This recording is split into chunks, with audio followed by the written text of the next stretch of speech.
Hey guys, welcome back to the channel. This is part 2 of our story. If you like this What If story and want to see part 2, let me know in the comments below. Before we start, don't forget to like, subscribe, and share this video with your friends. Also, check the description for more great content and my playlist. This story was posted by 𝐼𝐚𝐬 fan on Wattpad. Now let's start. Proposed an idea, leading the group to Belukka's place. Izuku questioned their destination, but 𝐼𝐚 reassured them that everything would be fine. Upon meeting Belukka's, 𝐒𝐮𝐬 asked about 𝐼𝐚's plan, which was to make 𝐼𝐚𝐬 his SLV. The group reacted in shock, and 𝐒𝐮𝐬 was taken aback, emphasizing his disapproval of slavery. 𝐼𝐚 explained that being bound to the bow hero would grant 𝐼𝐚𝐬 incredible strength, which could help her confidence. 𝐒𝐮𝐬 sighed, acknowledging that while it was a decent idea, he was uncomfortable with the concept of slavery. He stated that the decision should ultimately be 𝐼𝐚𝐬's. Belukka's then inquired how he could assist them. 𝐼𝐚𝐬, however, eagerly volunteered to be 𝐒𝐮𝐬's SLV, affirming her choice. 𝐒𝐮𝐬, while surprised, agreed to support her decision. Afterward, 𝐒𝐮𝐬 paid Belukka's to place a crest on 𝐼𝐚𝐬, preparing for the ritual. He ensured to be respectful and looked away as 𝐼𝐚𝐬 showed part of her chest. She winced in pain for a moment before it subsided. Belukka's confirmed the process was complete, and 𝐼𝐚𝐬 covered herself again. 𝐼𝐚 told them they could look, and 𝐒𝐮𝐬 checked on 𝐼𝐚𝐬, relieved to hear she was okay. Izuku then outlined their plan to prepare for their journey to the Spirit Tortoise Kingdom the following morning. The next day, they set off, enjoying their time together. 𝐼𝐚𝐬's happiness grew, and 𝐒𝐮𝐬 found himself captivated by her joyful expressions, especially when she laughed after falling into the river or smiled at Izuku's cooking. He couldn't quite understand why his heart raced at those moments, but he knew he wanted to see her smile more often. On the third day of their journey, they encountered refugees from the Spirit Tortoise Kingdom, realizing the dire situation unfolding there. That night, gathered around a campfire, Philo sensed her father nearby and communicated with Fitoria. Eri checked on Philo, and Izuku noticed her cowlick moving, deducing that she was in contact with Fitoria. Philo confirmed that Fitoria wanted to know their intentions regarding the Spirit Tortoise, prompting 𝐒𝐮𝐬 to express his surprise at Izuku's insight into Philo's communication. The cowlick functioned like an antenna. 𝐼𝐚𝐬 understood the concept. Philo mentioned that this was the choice she had referred to earlier. If the four heroes could not unite, then they would need to confront the Spirit Tortoise. Izuku pondered the implications of this choice. 𝐒𝐮𝐬 questioned how it related to the Spirit Tortoise, but Philo advised him not to ask her and to think for himself. Izuku noted that Philo seemed upset, which he could understand. 𝐒𝐮𝐬 expressed his confusion, while Clover explained that if he and Izuku could not collaborate with Ren and 𝐼𝐚𝐬, they would face danger from the Philolial Queen, Fitoria. 𝐒𝐮𝐬 felt the pressure of the situation. 𝐼𝐚𝐬 protested that it couldn't be true, but Clover reassured them, stating that he doubted Fitoria would pose a threat to Izuku. Still, Izuku preferred to avoid any risks. The following day, they arrived in the Spirit Tortoise Kingdom. Along the way, they heard rumors that Ren and 𝐼𝐚𝐬 had attempted to battle the Spirit Tortoise but had met their end. Izuku remained skeptical. He asked Philo if she could communicate with Fitoria to verify the rumors. Philo agreed and attempted to reach her, reporting back that Fitoria confirmed they were still alive. Izuku felt vindicated. Suddenly, danger sense alerted them, and they heard the unsettling sounds of bats hissing. Turning around, they spotted bat-like monsters and creatures resembling yetis. 𝐒𝐮𝐬 expressed his dismay. The monsters advanced toward the checkpoint, attacking the villagers. Izuku quickly devised a plan, instructing 𝐒𝐮𝐬, 𝐼𝐚, and 𝐼𝐚𝐬 to ensure the villagers' safety while the rest of them dealt with the bat monsters. 𝐒𝐮𝐬 rallied his companions, and they swiftly evacuated the villagers while Izuku and his group dispatched the monsters with ease. However, more monsters arrived, overwhelming them. Izuku exclaimed in frustration about the sheer number of monsters. He used Black Whip to ensnare them. He then called for Clover, who unleashed a powerful beam of energy, eliminating the trapped monsters along with their bindings. They celebrated their victory, but their moment was interrupted by the approach of a hooded woman. She inquired if Izuku was indeed the fabled shield hero. He confirmed this, puzzled by her request for him to end her life. Both Izuku and Clover were taken aback by her plea. Before they could question her further, a piercing screech filled the air, forcing everyone to shield their ears. When they looked again, the woman had vanished. Clover was bewildered, and Izuku noted the strange occurrences but recognized they had no time to investigate further. Later, both groups convened where Morelia was located. Only Izuku, Raphtalia, and 𝐒𝐮𝐬 attended the meeting while the others waited outside. They met with an elderly woman and 𝐒𝐮𝐬, a new recruit from 𝐼𝐚𝐬 village, who wanted to assist with the spirit tortoise situation. Morelia inquired about the current status. One man reported that the spirit tortoise had destroyed the capital and then halted its advance, likely resting for 2 or 3 days. Another man expressed disbelief that such a creature could destroy the capital and then take a break. Morelia explained that the spirit tortoise preferred to attack populated areas, indicating that its next target would likely be 𝐒𝐻𝐬.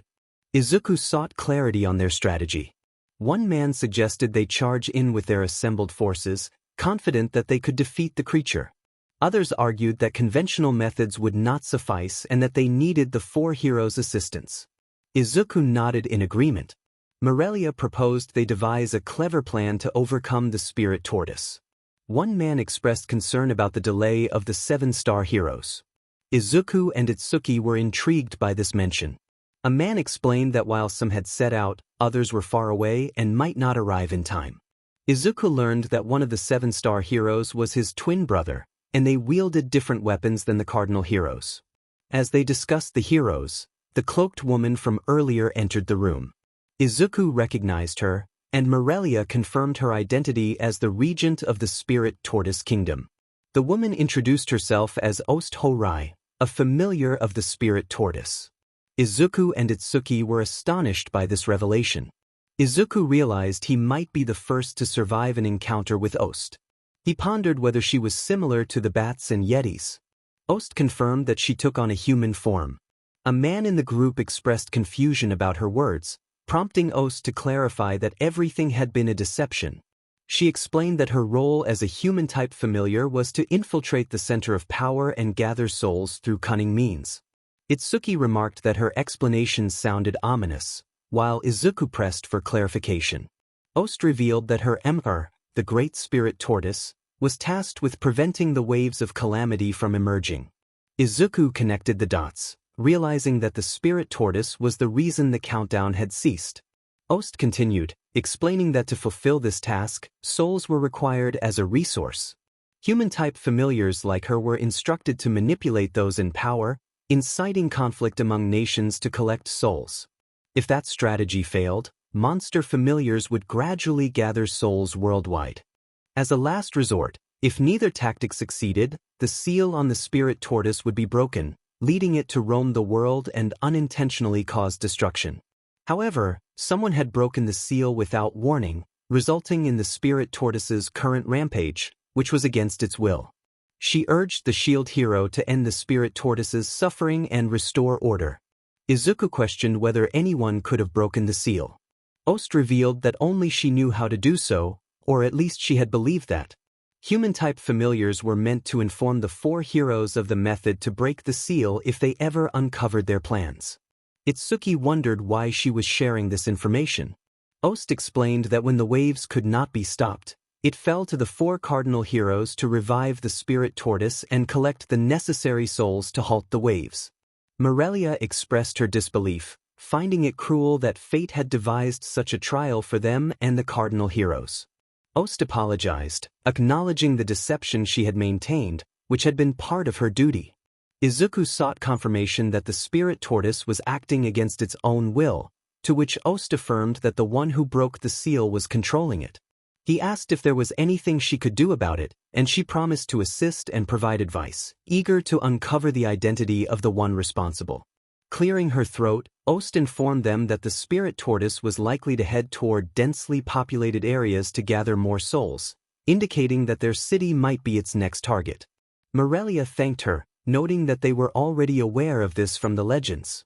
𝐒𝐮𝐬 pressed for more information, and 𝐼𝐚𝐬 stepped back slightly, suggesting that if they could sever the spirit tortoise's head, it would have to cease its movements. Izuku found this suggestion rather obvious. A man in the room interrupted, demanding respect for the War Council and threatening to take action if they continued to joke. 𝐒𝐮𝐬 clarified that defeating the spirit tortoise was necessary, otherwise, she would return no matter how many times they tried to eliminate her. Another man urged calm, stating they knew how to defeat the spirit tortoise but needed a cohesive plan. The discussion shifted to leadership, with one man asserting that since they provided the bulk of the forces, they should take command. Another countered, questioning how they would defeat the spirit tortoise without the siege weapons. The conversation grew heated as they debated who should lead, with accusations flying about who was truly capable of taking charge. Izuku intervened, insisting that it didn't matter who led, as continued arguing would prevent them from stopping the spirit tortoise. He emphasized the need for a plan that minimized casualties and expressed his unwillingness to follow those only seeking glory. Itsuki supported Izuku, stressing the urgency of their situation. The three of them then left the meeting. Later, 𝐒𝐬𝐬 inquired about the lack of agreement, while Clover defended Izuku's decision, noting that he was genuinely concerned for the people. Izuku reiterated the seriousness of the crisis, questioning the trustworthiness of those arguing over fame. 𝐒𝐬𝐬 acknowledged his point, and an elderly woman remarked that they might have to fight alone. 𝐒𝐮𝐬 returned, apologizing for not being more enigmatic, which might have led to them listening to her. The others were puzzled, having never met 𝐒𝐮𝐬 before. She asked for introductions, and Raphtalia gladly obliged, introducing herself and Izuku. Philo introduced herself as Philo Midoriya. Eri followed, stating she was Philo's big sister, Eri Midoriya. Clover then announced himself as Izuku's twin brother, Clover Midoriya. Itsuki introduced himself simply as Itsuki, while 𝐼𝐚 stated his name was 𝐼𝐚. Rishia nervously revealed her name as Rishia Ivyred. An elderly woman introduced herself as 𝐿𝐼𝐼𝐬 𝐃𝐞𝐭𝐚𝐢𝐥𝐬, known as the heir to 𝐒𝐮𝐦𝐦𝐽. Clover expressed surprise at her name, prompting 𝐿𝐼𝐼𝐬 to apologize for not mentioning it earlier. Claire introduced herself as 𝐒𝐬𝐬 𝐶𝐬𝐬, the Lord of the 𝐶𝐬𝐬 lands. 𝐒𝐮𝐬 greeted everyone and noted that Izuku, the shield hero, had many siblings. Izuku was confused, stating that Clover was his only sibling. 𝐒𝐮𝐬 pointed out Eri and Philo, to which Izuku clarified that they were his daughters. 𝐒𝐮𝐬 hesitantly asked if Izuku was a bit young to be a father, to which Izuku admitted he was.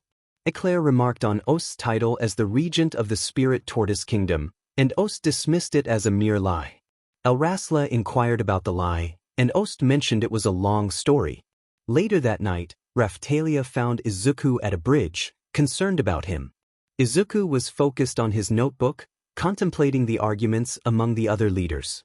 He realized they needed a solid plan to defeat the spirit tortoise and believed he had one ready to present in the morning. Raphtalia encouraged him to get some sleep, but Izuku insisted he wasn't tired. With a narrowed gaze and crossed arms, Raphtalia made him reconsider, and he finally agreed to rest. Raphtalia smiled and took his arm, leading him to the inn. The next day, everyone, including the armies, was marching forward. Izuku explained that if the spirit tortoise was drawn to large numbers of souls, they should avoid fighting in the town and instead lure it out. He reminded everyone that their goal was to pin it down rather than defeat it outright. One man mentioned that 𝐒𝐬𝐬𝐽 would provide a Dragon Rider battalion as a decoy, emphasizing their nation's strength in cavalry, heavy troops, and archers. Izuku agreed and noted that 𝐒𝐬𝐬𝐽 had already positioned siege weapons to target the creature's legs. However, he expressed concern that it might not be enough. Noticing some nearby buildings, Izuku asked if they were abandoned. A man confirmed they were remnants of the last Great War, likely unused for decades. Izuku wondered if they could bring one down using ritual magic, and another man suggested that Midius could provide the necessary mages, though it would come at a cost. Izuku resolved not to let that happen. Another man mentioned they had enough bombs to demolish a mountain, which had never been used. Izuku decided to go with the bombs and save the multicaster magic for later. The four leaders took their positions, and Izuku stated they needed a plan for the creature's head. Raphtalia expressed concern about using her sword, while Philo innocently asked if she could eat it. Izuku explained that the creature was far larger than her filial form, and they needed to devise a proper strategy. 𝐼𝐬𝐽 agreed, suggesting that with her 𝐒𝐮𝐬 and Raphtalia swordsmanship, they could find a way to defeat the tortoise. Itsuki was eager to proceed, and 𝐼𝐬𝐽 offered to help by gathering information about the spirit tortoise from 𝐒𝐮𝐬. 𝐒𝐮𝐬 encouraged everyone to do their best. As preparations continued, 𝐼𝐬𝐽 learned all she could about the spirit tortoise.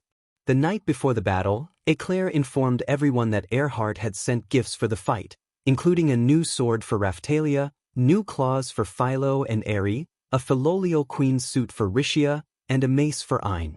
The next day arrived, and it was time to confront the spirit tortoise. 𝐒𝐮𝐬𝐽 led the battalion into battle, while Izuku and his team were pulled in a cart by Philo and 𝐼𝐻𝐬𝐽 in their filial forms, proudly displaying the flag of the shield and bow heroes to boost morale. Suddenly, Izuku's danger sense alerted him to a group of bat monsters approaching. He signaled for everyone to prepare for battle. Itsuki rallied the troops, while Clover suggested that Izuku could use a powerful attack to clear the way. Izuku realized he hadn't thought of that and decided they first needed to attract the monsters. Using his hate reaction, he drew the bat monsters toward him while 𝐒𝐮𝐬𝐽 and the army lured the spirit tortoise away. Izuku jumped off the cart, ready to face the horde of monsters. With a powerful punch, he unleashed his Texas Smash, sending the bats flying far away. He quickly rejoined his team in the cart, where Raphtalia praised his efforts. Suddenly, one of Melty's shadows approached with a report. The spirit tortoise had not been stopped, and the siege weapon attack had failed, resulting in significant casualties among their ranks. Izuku felt frustrated, and Clover inquired about the sappers. The shadow informed them that preparations were complete, but one person remained, the commander of the spirit tortoise kingdom. Izuku was alarmed, and just then, a massive explosion occurred. The shadow reported that the sappers' bombs had worked, temporarily halting the tortoise, and the commander had met his end shortly after the collapse. Izuku clenched his fists, determined not to let the sacrifices be in vain. He urged everyone to cut off the creature's head. Itsuki questioned how they would accomplish that, and 𝐼𝐻𝐽𝐽, engrossed in a book, interrupted to share that even when the spirit tortoise stopped, it remained dangerous. 𝐒𝐮𝐬, feeling pain, revealed that being close to the spirit tortoise had awakened memories. She warned that when the creature could no longer take souls, it would begin a long-range assault. Suddenly, purple spikes emerged from the spirit tortoise, and Izuku shouted for everyone to be alert. "Retreat now!" Unfortunately, it was too late. The spikes struck their target, causing chaos and devastation. Clover expressed disbelief at the creature's insatiable hunger for souls. 𝐒𝐮𝐬 noted that it was taking far more than necessary, suspecting that someone was controlling it. Danger sense alerted them again as another spike hurtled toward them. Itsuki intervened, using his meteor shot to destroy the spike. 𝐒𝐮𝐬 expressed gratitude to Itsuki, who then observed the area around the spirit tortoise. Izuku had an idea and instructed everyone to get into the carriage. He also asked Shadow to relay a message back to headquarters about using the multicaster magic. As Izuku charged toward the spirit tortoise, 𝐒𝐮𝐬𝐽 and the army followed, dodging the spikes that rained down, which claimed many lives.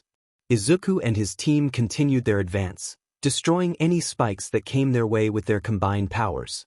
Itsuki questioned Izuku's plan, to which Izuku replied that they had no other options and only one chance to succeed. They needed to use a spell strategically to blast off the tortoise's foot. 𝐒𝐮𝐬 added that even if the spell didn't defeat it, it would create a hole to trap the tortoise and halt its movement. Izuku expressed his reluctance about the possibility of having to decapitate it, a task he wished to avoid. 𝐼𝐻𝐬 inquired about his hesitation, and Izuku explained that it would affect 𝐒𝐮𝐬. 𝐒𝐮𝐬 reassured them that she was prepared for any outcome. Suddenly, danger sense activated again, and a lion-turtle hybrid monster emerged from the ground. Izuku, feeling frustrated, unleashed a powerful punch that dispatched the creature into the spikes. With renewed determination, they continued to approach the spirit tortoise, now riding on Philo and 𝐻𝐬𝐽, who carried the others. A bright light descended upon the tortoise from above, prompting Izuku to recognize it as Judgment. 𝐼𝐚𝐬 expressed concern about the danger of using such a spell in their current situation. Izuku seized the moment when part of the spirit tortoise's head was struck, calling for Clover, Raphtalia, Philo, and Eri to join him. Clover transformed his gun into a blade, and they prepared to attack. They launched their combined assault, each contributing their unique abilities to strike the tortoise's neck. Izuku, refusing to let it escape, ensnared the spirit tortoise with black chains and used the airstrike shield to target the open wound. However, it was not enough. 𝐒𝐮𝐬 invoked her power, channeling strength into Izuku's shield, which grew significantly in size.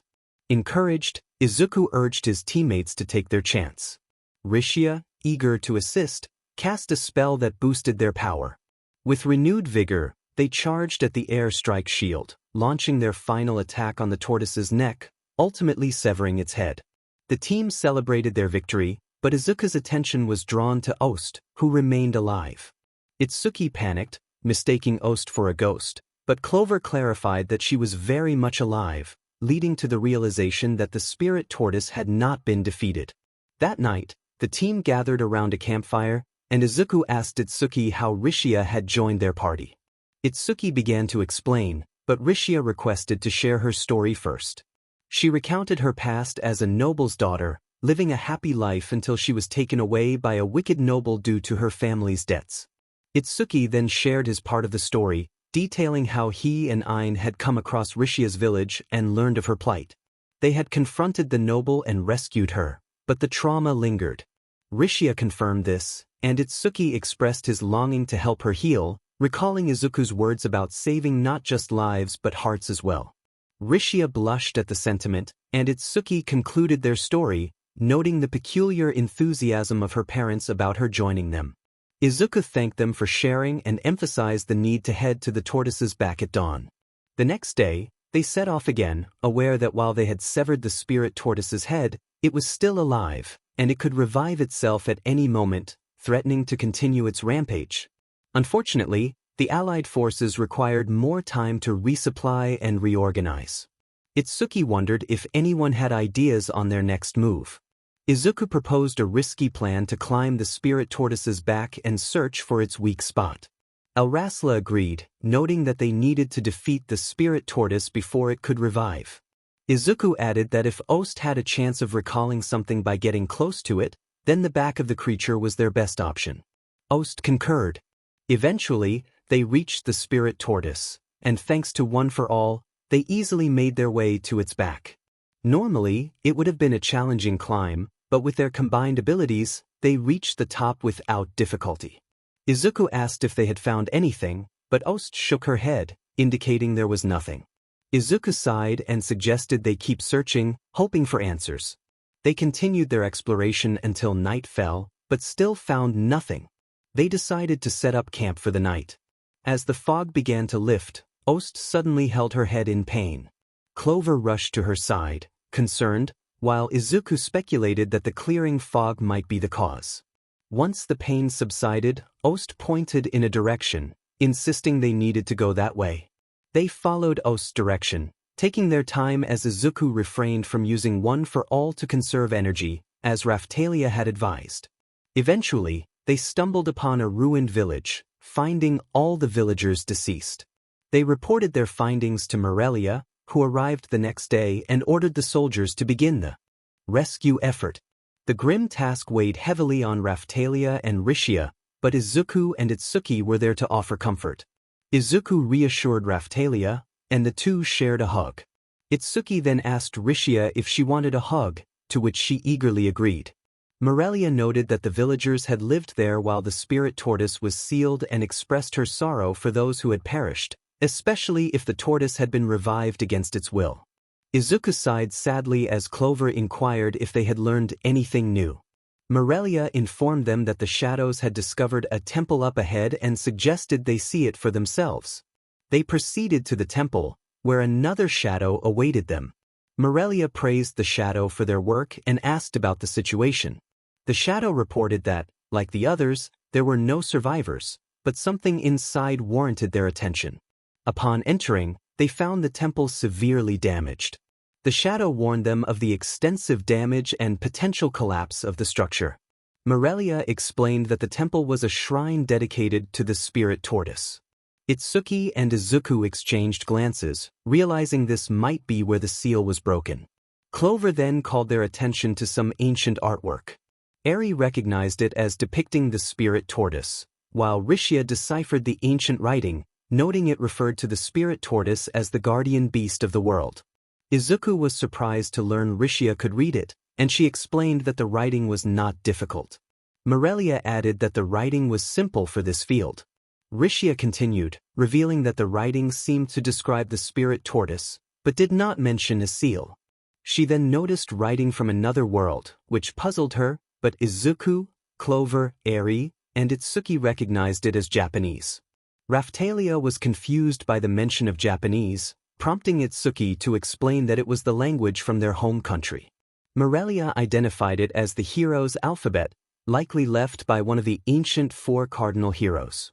Clover noted the writing was faded, but Izuku managed to make out a few words: seal, seventh, and shatter. He speculated that it might relate to the number he and Itsuki had been seeing. Ost then revealed that the temple contained information about the spirit tortoise's seal and how to break it. Eri was surprised that Ost could read Japanese, but Ost clarified that she was beginning to remember. She indicated that to defeat the spirit tortoise, they would need to go inside its body and destroy its heart. Raphtalia expressed concern about going inside, while Clover questioned how they would accomplish that. Ost explained that deep within the shrine was an entrance leading into the tortoise's body, guaranteeing access to its heart. Izuku resolved that they would head inside the spirit tortoise. Rishia felt anxious, but Itsuki took her hand, reassuring her with a smile. Izuku instructed 𝐒𝐬𝐬, Morelia, and 𝐿 to stay behind and command the army, emphasizing the importance of their role if the tortoise began to move.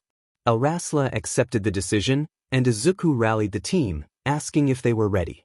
Everyone affirmed their readiness, and together they declared their motto, Plus Ultra, which Ost learned meant to go beyond their limits and achieve new heights. With that, they split up and made their way inside the spirit tortoise. As they ventured deeper, 𝐼𝐚 expressed his disgust at their surroundings, pointing out that they were in the tortoise's intestine. Raphtalia wished he hadn't mentioned it, while Clover speculated about what the creature might expel if it only consumed souls. Philo noted the absence of any unpleasant odors. Throughout this, Itsuki continued to hold Rishia's hand, checking in on her well-being and expressing his gladness that she was with them. It wouldn't be the same without her. Rishia felt a warm blush spread across her cheeks. Suddenly, Izuku's danger sense activated, prompting him to alert everyone to take cover. They complied, confusion evident on their faces, as a man leaped out from around a corner, brandishing a scythe. Izuku quickly blocked the attack with his shield and countered with a swift parry. The man paused, surprised. He questioned if Izuku was human. Raphtalia, sensing the tension, invoked her light magic, illuminating the area to reveal 3 figures, 2 girls and 1 boy. Izuku wondered if they were adventurers and asked why they were there. The man explained that the queen had sent them to assist. Izuku narrowed his eyes, skeptical of their story. He pointed out that they had spoken with the queen recently and doubted she would know them. The man suggested that more allies could only be beneficial, and they began to move on. As they passed, Izuku called out to Raphtalia, who commanded her magic to reveal the true identities of the newcomers. The illusion dissipated, exposing Lark, Therese, and Glass. Lark greeted Izuku with familiarity, calling him Kiddo. Izuku recognized that only one person used that nickname and questioned their presence. Therese expressed frustration over their disguises, while Izuku remained on guard, unsure of their intentions. Lark assured him they meant no harm and explained they were there to confront the one who had broken the spirit tortoise seal. Izuku, still cautious, asked for clarification. Ost, feeling unwell, revealed that the culprit likely hailed from another world, just like the 3 adventurers.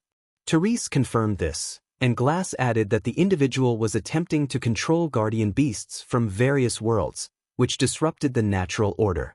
Lark acknowledged the irony of their situation, stating that while they had previously been enemies, they now sought the same goal, to stop the one causing chaos for personal gain.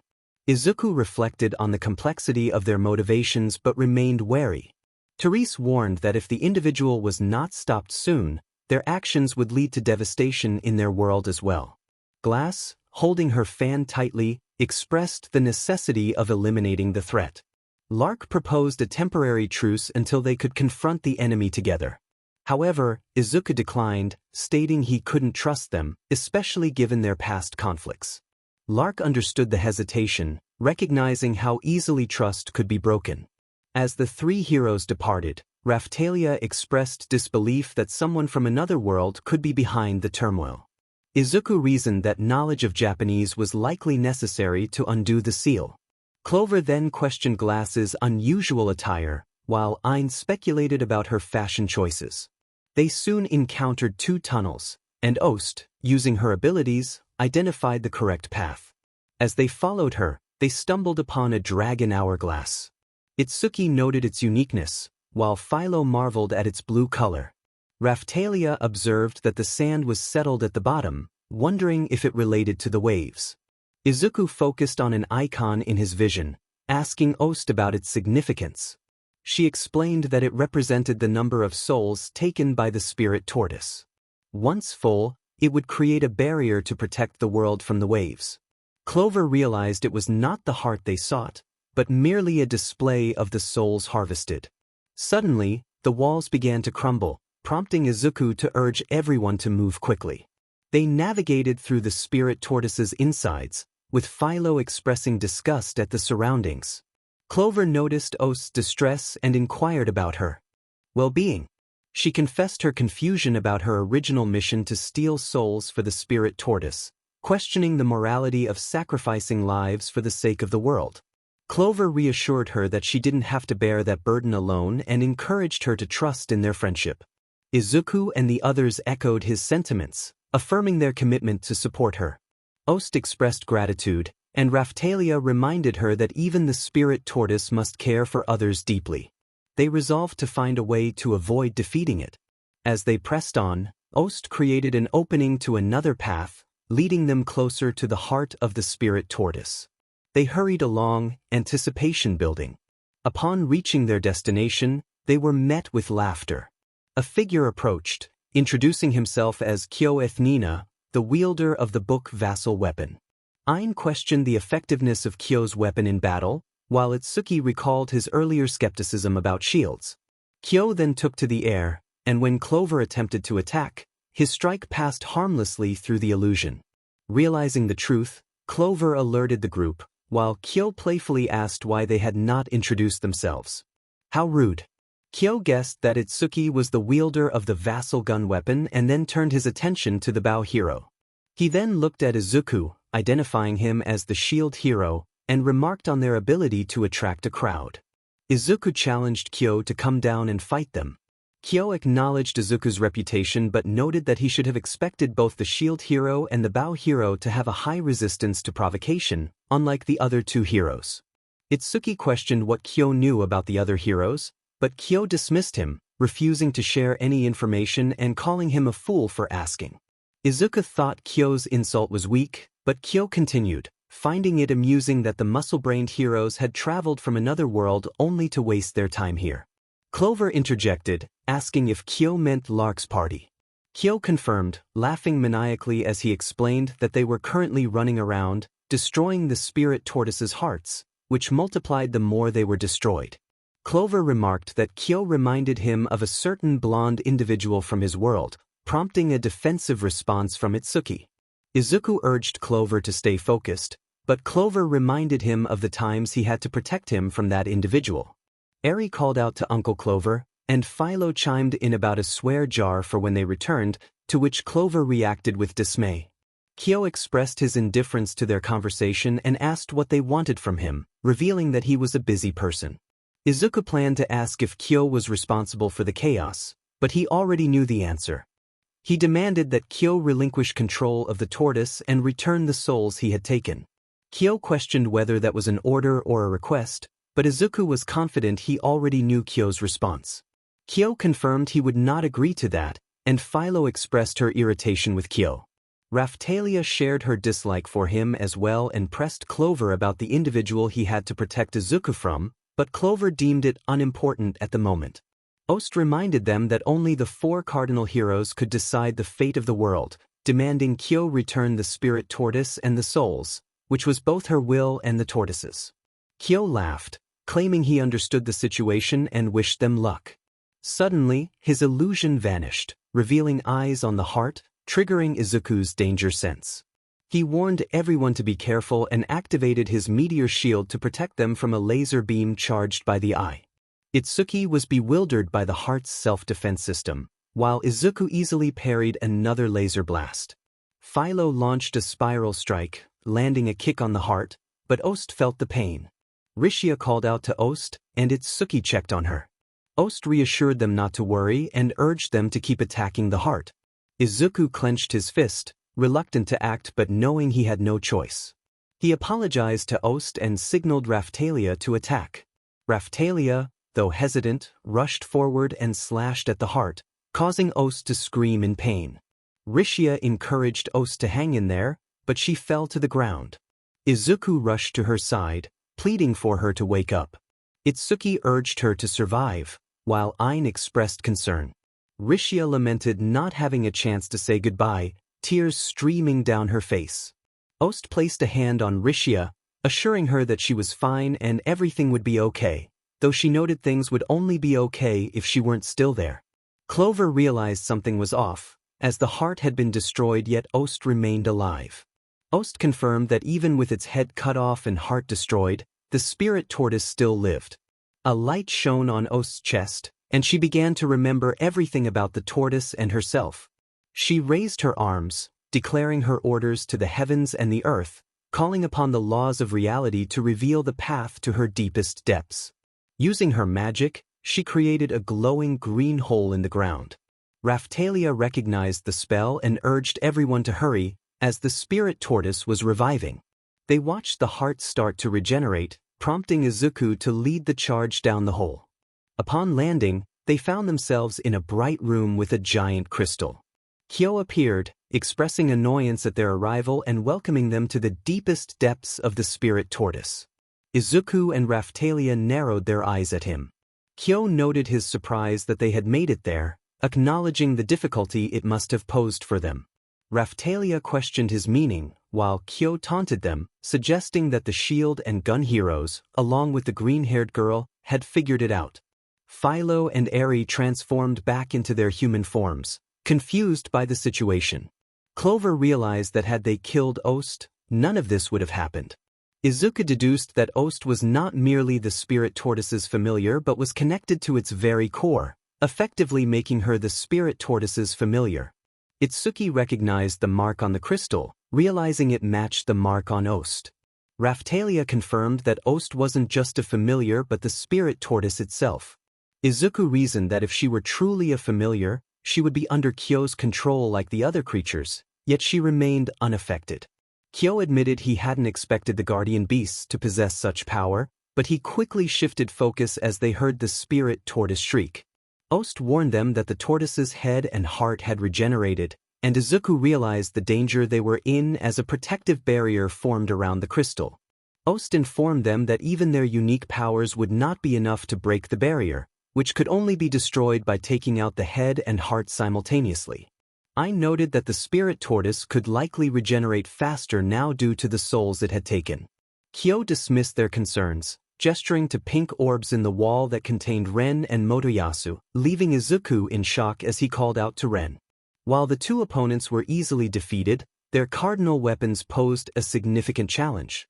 𝐾𝐤 decided to repurpose them as a backup source for the spirit tortoise. He watched as 𝐼𝐚 and Motoyasu writhed in agony, declaring his intent to drain their power until they were no more. Itsuki expressed disbelief at 𝐾𝐤's madness, but 𝐾𝐤 brushed him off, stating that he would continue his hunt and grant them the privilege of witnessing him crush their friends. Suddenly, the spirit tortoise launched an attack from outside, but Fitoria intervened, absorbing the blow. She then propelled herself toward the spirit tortoise and struck it on the head. Itsuki was taken aback, while Izuku recognized Fitoria as the filial queen. Clover questioned her presence, and Philo hesitated before 𝐼𝐬 asked what she was saying. Philo explained that Victoria had arrived to assist the shield hero and would sever the spirit tortoise's head when the time was right, but they needed to destroy its heart simultaneously. 𝐒𝐮𝐬 realized that the spirit tortoise must have understood her inability to fulfill her duty. 𝐾𝐤 scoffed at the appearance of the filial queen, vowing to prevent them from reaching the heart. Just then, a wall nearby was shattered by a blue flame, and 𝐼𝐼𝐬, Therese, and Glass entered the scene. 𝐼𝐼𝐬 demanded to know the location of the real heart, noticing the others and expressing surprise at seeing Izuku. 𝐾𝐤 grumbled about the destruction caused by their arrival, while Glass swore to stop him using her vassal weapon. 𝐾𝐤 questioned their motives, and 𝐼𝐼𝐬 admitted they were also seeking to destroy the world.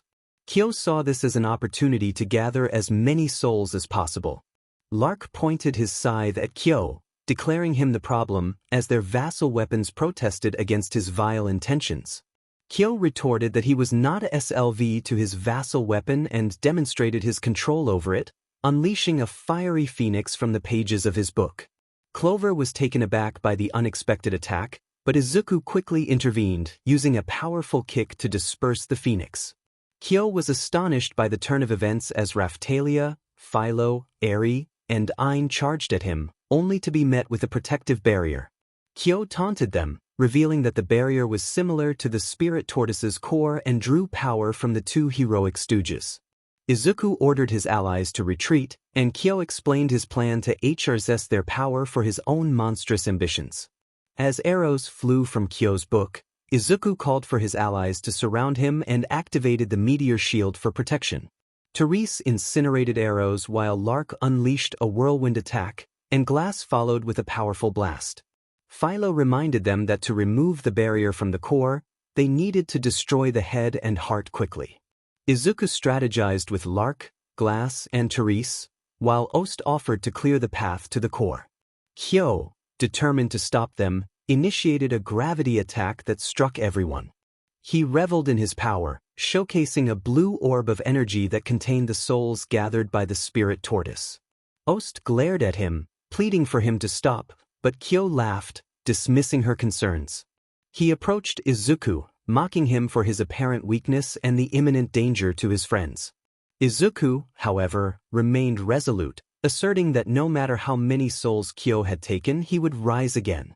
𝐼𝐻RZ then stood up, surprising everyone. 𝐾𝐤 dismissed her as a coward, but 𝐼𝐻RZ acknowledged her own fears and began to walk forward, confronting 𝐾𝐤. She pointed out that he relied on the power of others, revealing his own weakness. As 𝐾𝐤 prepared to attack, Izuku shielded 𝐼𝐻RZ, but one of 𝐾𝐤's blasts struck her, damaging her costume. 𝐼𝐻RZ, undeterred, declared that 𝐾𝐤's attempts to prove his strength only highlighted his insecurity. 𝐾𝐤, infuriated, unleashed a swarm of tiny phoenixes to attack her, but she bravely dodged them, maintaining her composure amidst the chaos. With smoke enveloping the area, 𝐾𝐤 taunted her, but 𝐻𝐻RZ acknowledged her own limitations while emphasizing the strength of her friends. Itsuki encouraged her, affirming that she was not weak. 𝐻𝐻RZ continued to advance, determined to confront 𝐾𝐤 and prove that true strength came from within, not from the power of others. Despite feeling weaker, 𝐻𝐻RZ was determined not to be defeated by 𝐾𝐤. Itsuki acknowledged her strength, while 𝐾𝐤 dismissed the compliment. Izuku encouraged 𝐻𝐻RZ, and 𝐒𝐮𝐬 called upon the heroes, granting them the power of the spirit tortoise. Their weapons began to glow as they accepted this newfound power, declaring their intent to sever reality and manifest their magic. As they charged towards 𝐾𝐤, 𝐒𝐮𝐬 created an opening for 𝐼𝐼𝐬, Therese, and Glass to reach the heart of the spirit tortoise. Izuku instructed Philo and 𝐼𝐬 to assist them, and they quickly complied.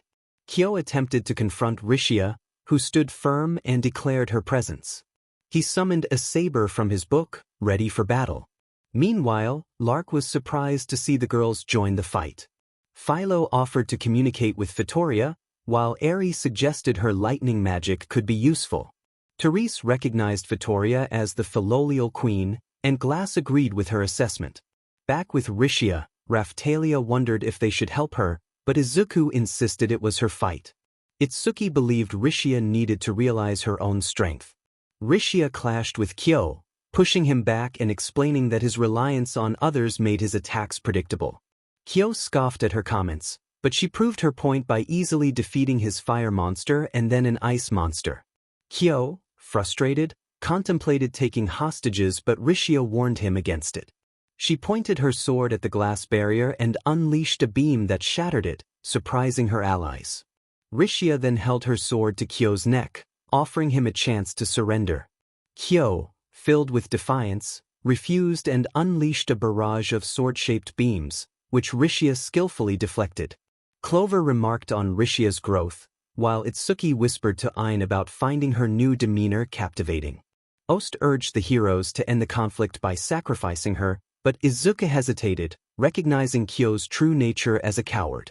Meanwhile, 𝐼𝐼 and the others took cover from 𝐒𝐬's attacks. They needed to destroy the heart of the spirit tortoise quickly. 𝐼𝐼 provided a potion to Glass, which would enhance her abilities. Glass and Therese prepared their combined attack, and with Philo's encouragement, they unleashed a powerful assault that shattered the heart. As the barrier fell, 𝐒𝐬 panicked but quickly revealed he had a backup plan. The heart's pieces formed a protective shield around the crystal, and he relished in their despair. Izuku interrupted 𝐒𝐬's monologue, and he and 𝐒𝐮𝐬 prepared for their final attack, transforming their weapons into a powerful laser.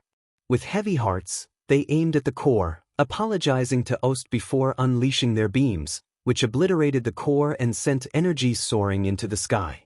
𝐼𝐮 collapsed, prompting a rush to her side from her friends. 𝐒𝐬 lamented their actions, feeling thwarted in his plans. 𝐒𝐮𝐬 and Izuku felt a surge within their souls, their determination growing stronger. 𝐒𝐬, however, remained smug, revealing that he had kept some souls contained to prevent them from ascending.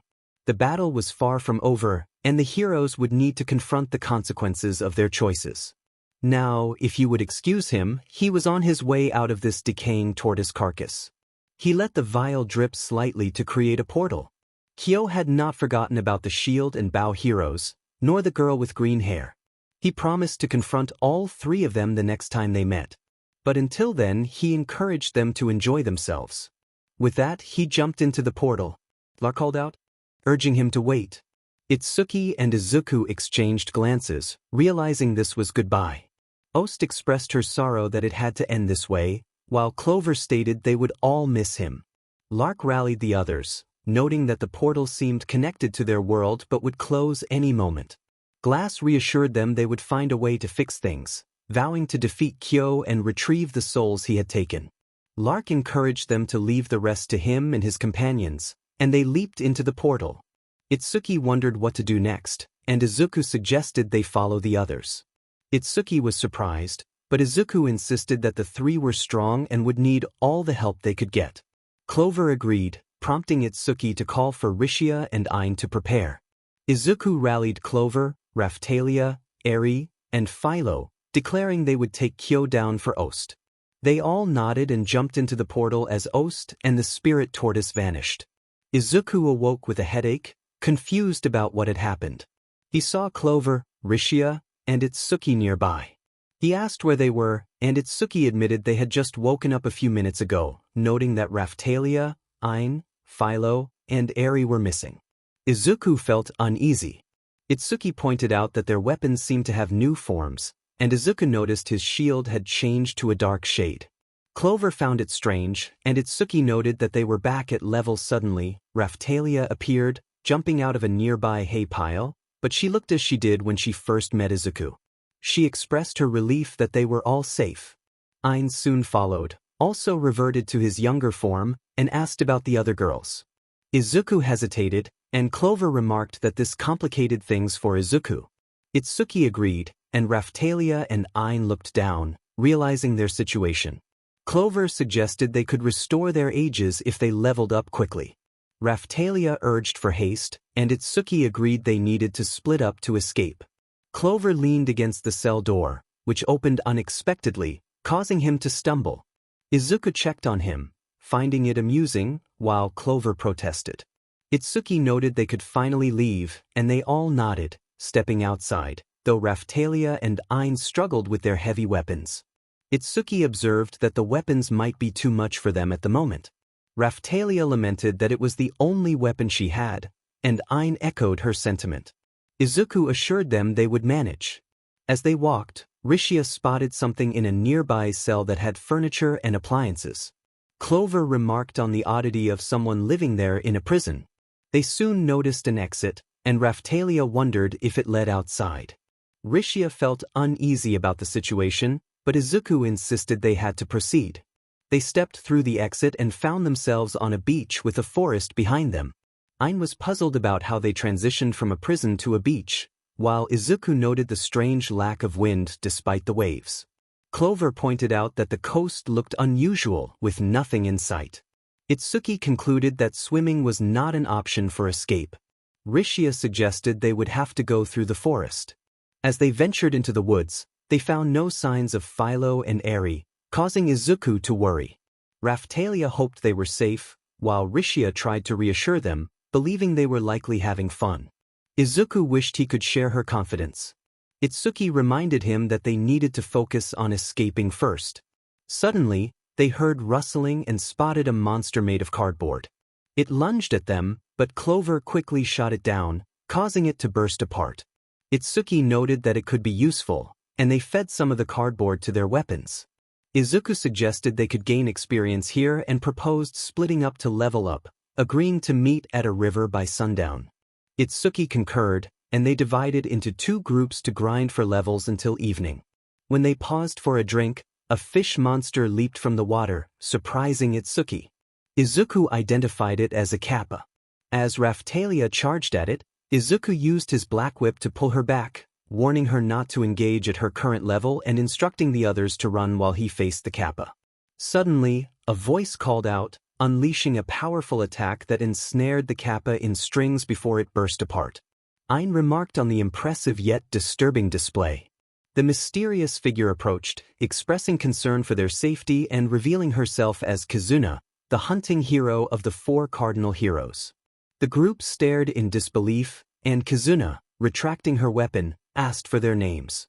Izuku introduced himself as the shield hero, while Itsuki followed suit as the bow hero. 𝐒𝐮𝐬 was surprised to learn they were also cardinal heroes but from another world. They exchanged thoughts on their unfamiliarity with each other's titles.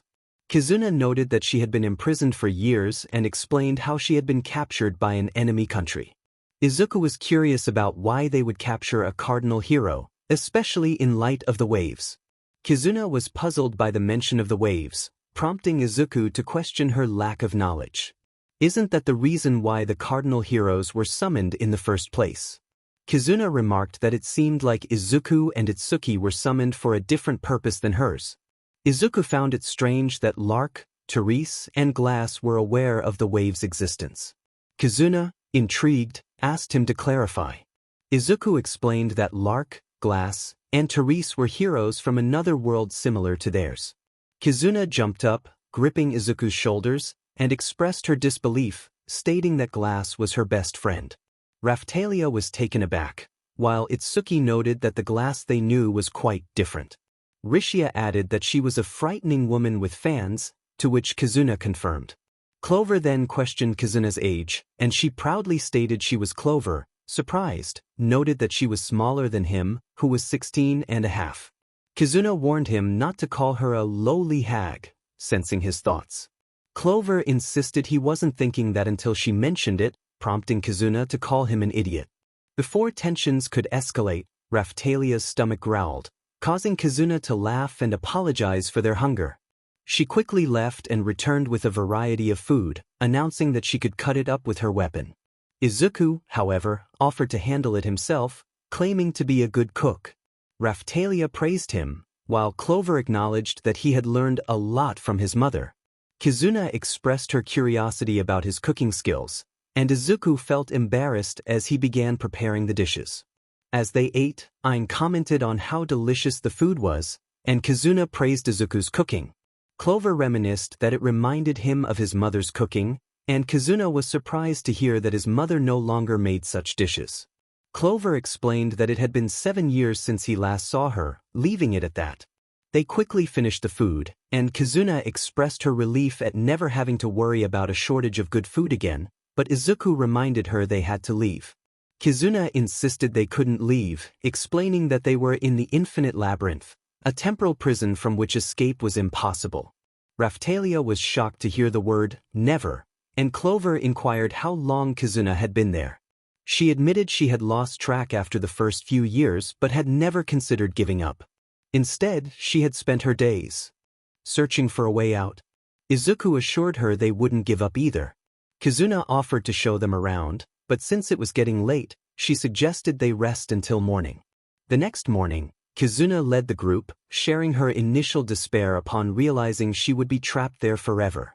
She had searched every inch of the island and even attempted to venture out to sea. Despite her struggles, she resolved to keep fighting for as long as necessary until she found a way out. Raphtalia admired 𝐒𝐮𝐬's strength, and 𝐒𝐮𝐬 expressed her motivation to reunite with Glass and the others someday. As they explored, they discovered an entrance that resembled a church. 𝐒𝐮𝐬 believed it might be the most promising location for escaping the infinite labyrinth.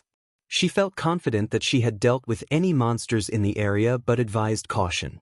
Eventually, they encountered a hole blocked by planks. When 𝐒𝐮𝐬 cleared it away, a bright light shone through. Itsuki was amazed, and 𝐒𝐮𝐬 explained that it likely marked the far end of the infinite labyrinth, leading to another dimension.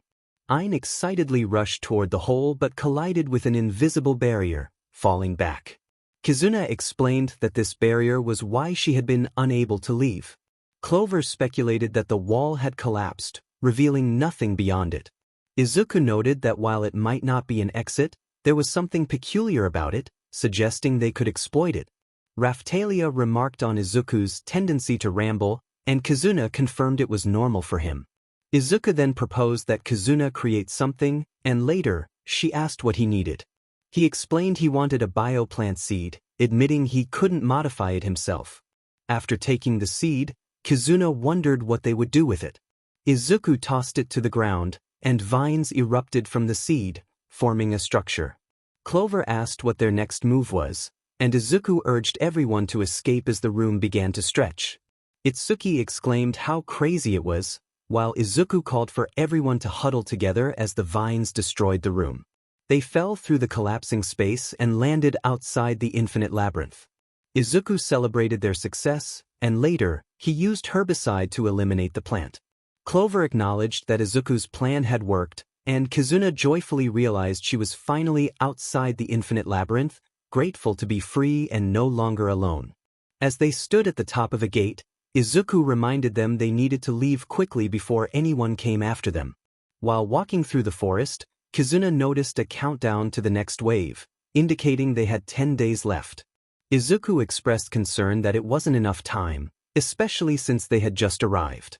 Itsuki asked if 𝐒𝐮𝐬 could use her powers to help them reach their destination.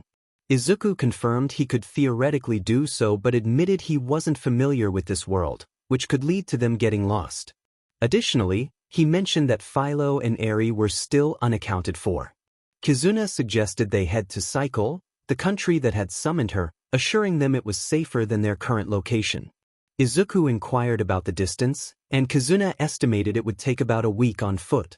Clover groaned at the thought, and 𝐒𝐮𝐬 warned that they would have to navigate several checkpoints and cross-country borders. Itsuki asked if 𝐒𝐮𝐬 had a portal skill, to which she confidently replied that she did, calling it Return Codex.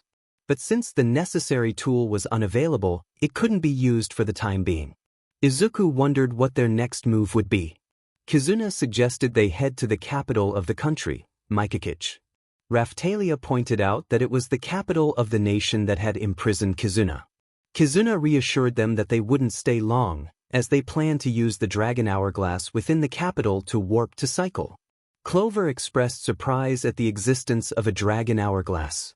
𝐒𝐮𝐬 asked if their world also had them, to which Itsuki confirmed, but mentioned they couldn't use them to warp.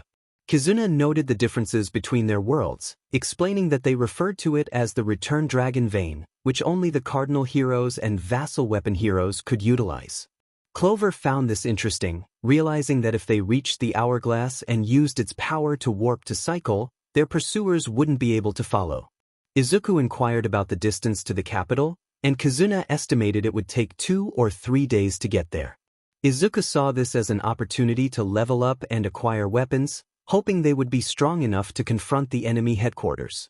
𝐒𝐮𝐬 reminded them that there were checkpoints along the road to the capital, meaning they would need to purchase a pass. Izuku sighed, relieved that he was already a traveling merchant.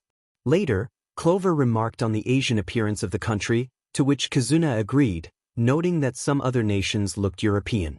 Raphtalia and 𝐼𝐚 were puzzled by the terms. Izuku explained that the locals wore Japanese-style outfits but belonged to different species. 𝐒𝐮𝐬 identified the grass people, known as demi-humans like Raphtalia and 𝐼𝐚. Itsuki noted they resembled elves, prompting Rishia to ask what elves were. 𝐒𝐮𝐬 pointed out the jewel people, who were of the same race as Therese, and Izuku noted their gem-like features. Itsuki questioned the girls nearby, wondering if they were ghosts. 𝐒𝐮𝐬 clarified they were spirit people, similar to glass. Raphtalia was curious about the spirit people, and Izuku connected glass to their nature. 𝐒𝐮𝐬 explained that while other races possessed life or magical power, vassal weapon users had soul power, and spirits relied solely on their energy levels. Izuku realized this explained the damage his Soul Eater shield had inflicted. 𝐒𝐮𝐬 added that spirits were unique in that they didn't level up like other races, although those with abundant energy were quite powerful and resistant to normal attacks. Itsuki was confused about how Izuku had managed to damage a spirit with his bare fists. 𝐒𝐮𝐬 was shocked by this revelation, and Izuku speculated that the past users of One for All, who were spirits, contributed to his attack. 𝐒𝐮𝐬 explained that unlike other races, spirits could only recover their energy naturally. Clover was surprised to learn that healing magic and items had no effect on them, as spirits were not proficient in magic compared to humans and other races. Raphtalia then drew their attention to a message on a bulletin board, which warned of neighboring countries developing new weapons and breeding powerful monsters. Rishia was taken aback by the idea of using monsters as weapons, while 𝐒𝐮𝐬 noted that they were also researching teleportation technology using the skills of the cardinal and vassal weapons. Itsuki suggested they were trying to replicate the hero's abilities. 𝐒𝐮𝐬 asserted that regardless of the truth, they were still unknown to their enemies. Izuku cautioned against tempting fate, recalling Clover's previous misstep. Raphtalia's stomach growled, prompting Izuku to suggest they earn enough money for food and shelter that night. 𝐒𝐮𝐬 was confident they could manage by selling some drop items they didn't need. Later, as everyone enjoyed their meal, Izuku expressed doubt about their funds being sufficient. 𝐒𝐮𝐬 was eager to find ways to earn more money and asked if Izuku had any quick schemes. Izuku revealed a purple potion he had, explaining it was a soul-soothing potion that recovered soul power. 𝐒𝐮𝐬 was intrigued, and Izuku recounted how 𝐼𝐚 had given a similar potion to Glass, which had significantly boosted her strength. 𝐒𝐮𝐬 realized spirits would pay a fortune for such a potion, and Izuku planned to spread the word and sell it, preparing for a busy day ahead. The next day, they quickly sold out of the potions. Izuku had predicted this success, and 𝐒𝐮𝐬 praised him as a remarkable salesman. They then focused on leveling up, though it proved challenging even when Itsuki and Izuku were separated. However, they discovered that swapping items yielded different effects, such as gaining experience points. Clover found the situation confusing yet enjoyable. By the end of the day, they had accumulated enough money to purchase a pass, along with new weapons and armor, and eventually reached the capital. Clover noted the lively atmosphere, and 𝐒𝐮𝐬 confirmed it was the same before his imprisonment. Itsuki remarked on the impending snow, which puzzled Rishia. They arrived at the location of the Dragon Hourglass, where Izuku observed the tight security. 𝐒𝐮𝐬 hoped they hadn't discovered his escape from the infinite labyrinth. Raphtalia sensed something was amiss, and they decided to gather information. Izuku inquired about the situation, and a man informed him that a gifted mage from another country had developed a way to use the Return Dragon Vein, which was typically exclusive to the Cardinal and Vassal weapon heroes. Another man mentioned that the mage was there to showcase an experiment. 𝐒𝐮𝐬 realized the news was credible, and Izuku felt uneasy about it. Raphtalia wondered if the mage could be someone they knew, and Rishia and Clover shared her concern. Suddenly, a commotion erupted as a blue-haired man accompanied by two female guards emerged from the entrance. Izuku asked 𝐒𝐮𝐬 if he recognized the man, but 𝐒𝐮𝐬 was unsure if he was the gifted mage they had heard about. Rishia confirmed he didn't resemble 𝐾𝐽, and they learned the man's name was Kazuki, who was being praised as he left. 𝐒𝐮𝐬 concluded that he was likely responsible for the heightened security.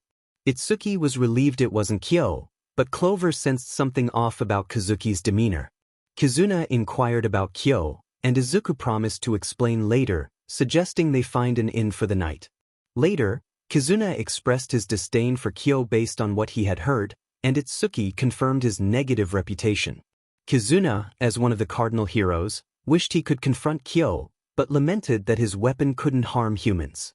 Itsuki assured him that 𝐾𝐽 didn't need a weapon, as he could likely clear the snowy weather with a single punch. 𝐒𝐮𝐬 was skeptical, but the others affirmed Itsuki's claim. Raphtalia reminded them of 𝐾𝐽's power, and Clover asked how much time remained before the wave. 𝐒𝐮𝐬 estimated they had less than 6 days left, prompting Izuku to stress the urgency of finding Philo and Eri before taking down 𝐾𝐽. They couldn't afford to waste any more time. Raphtalia suggested they leave immediately, believing that the blizzard would make their target less guarded. Izuku hesitated but ultimately agreed, and they set off toward the location of the Dragon Hourglass. 𝐒𝐮𝐬 instructed everyone to prioritize reaching the hourglass once they entered the building.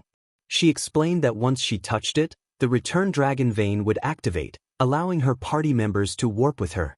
However, if they strayed too far, their fate was uncertain. Everyone nodded in understanding and proceeded through the building. When 𝐒𝐮𝐬 opened a door, she found it blocked by wood, which raised her suspicions. Just then, guards appeared, surrounding them. Itsuki recognized the situation as a trap, while Izuku remained unfazed. He removed his right Air Force gauntlet and unleashed a powerful gust of wind that sent half the guards flying, clearing a path for them. 𝐒𝐮𝐬 expressed her surprise at Izuku's ability, and Itsuki explained that it was a result of his unique power, typically more concentrated. Izuku put his gauntlet back on, noting that it focused the wind pressure into a more powerful blast. The remaining guards hesitated, intimidated by Izuku's display of strength. After a tense moment, they finally reached the Dragon Hourglass, only to find Kazuki waiting for them. He congratulated them mockingly for falling into his trap, revealing that he had stationed fewer guards on purpose. Izuku confronted Kazuki, who admitted to being a business partner of 𝐾𝐽, suggesting that their actions had angered him. Clover deduced that 𝐾𝐽 had sponsored Kazuki in exchange for capturing them. Kazuki confirmed this, mentioning 𝐾𝐽's furious reaction to their previous actions.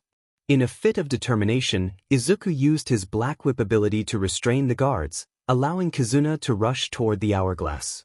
Kazuki ordered his guards to stop 𝐒𝐮𝐬, but they were swiftly incapacitated by Clover's weapon.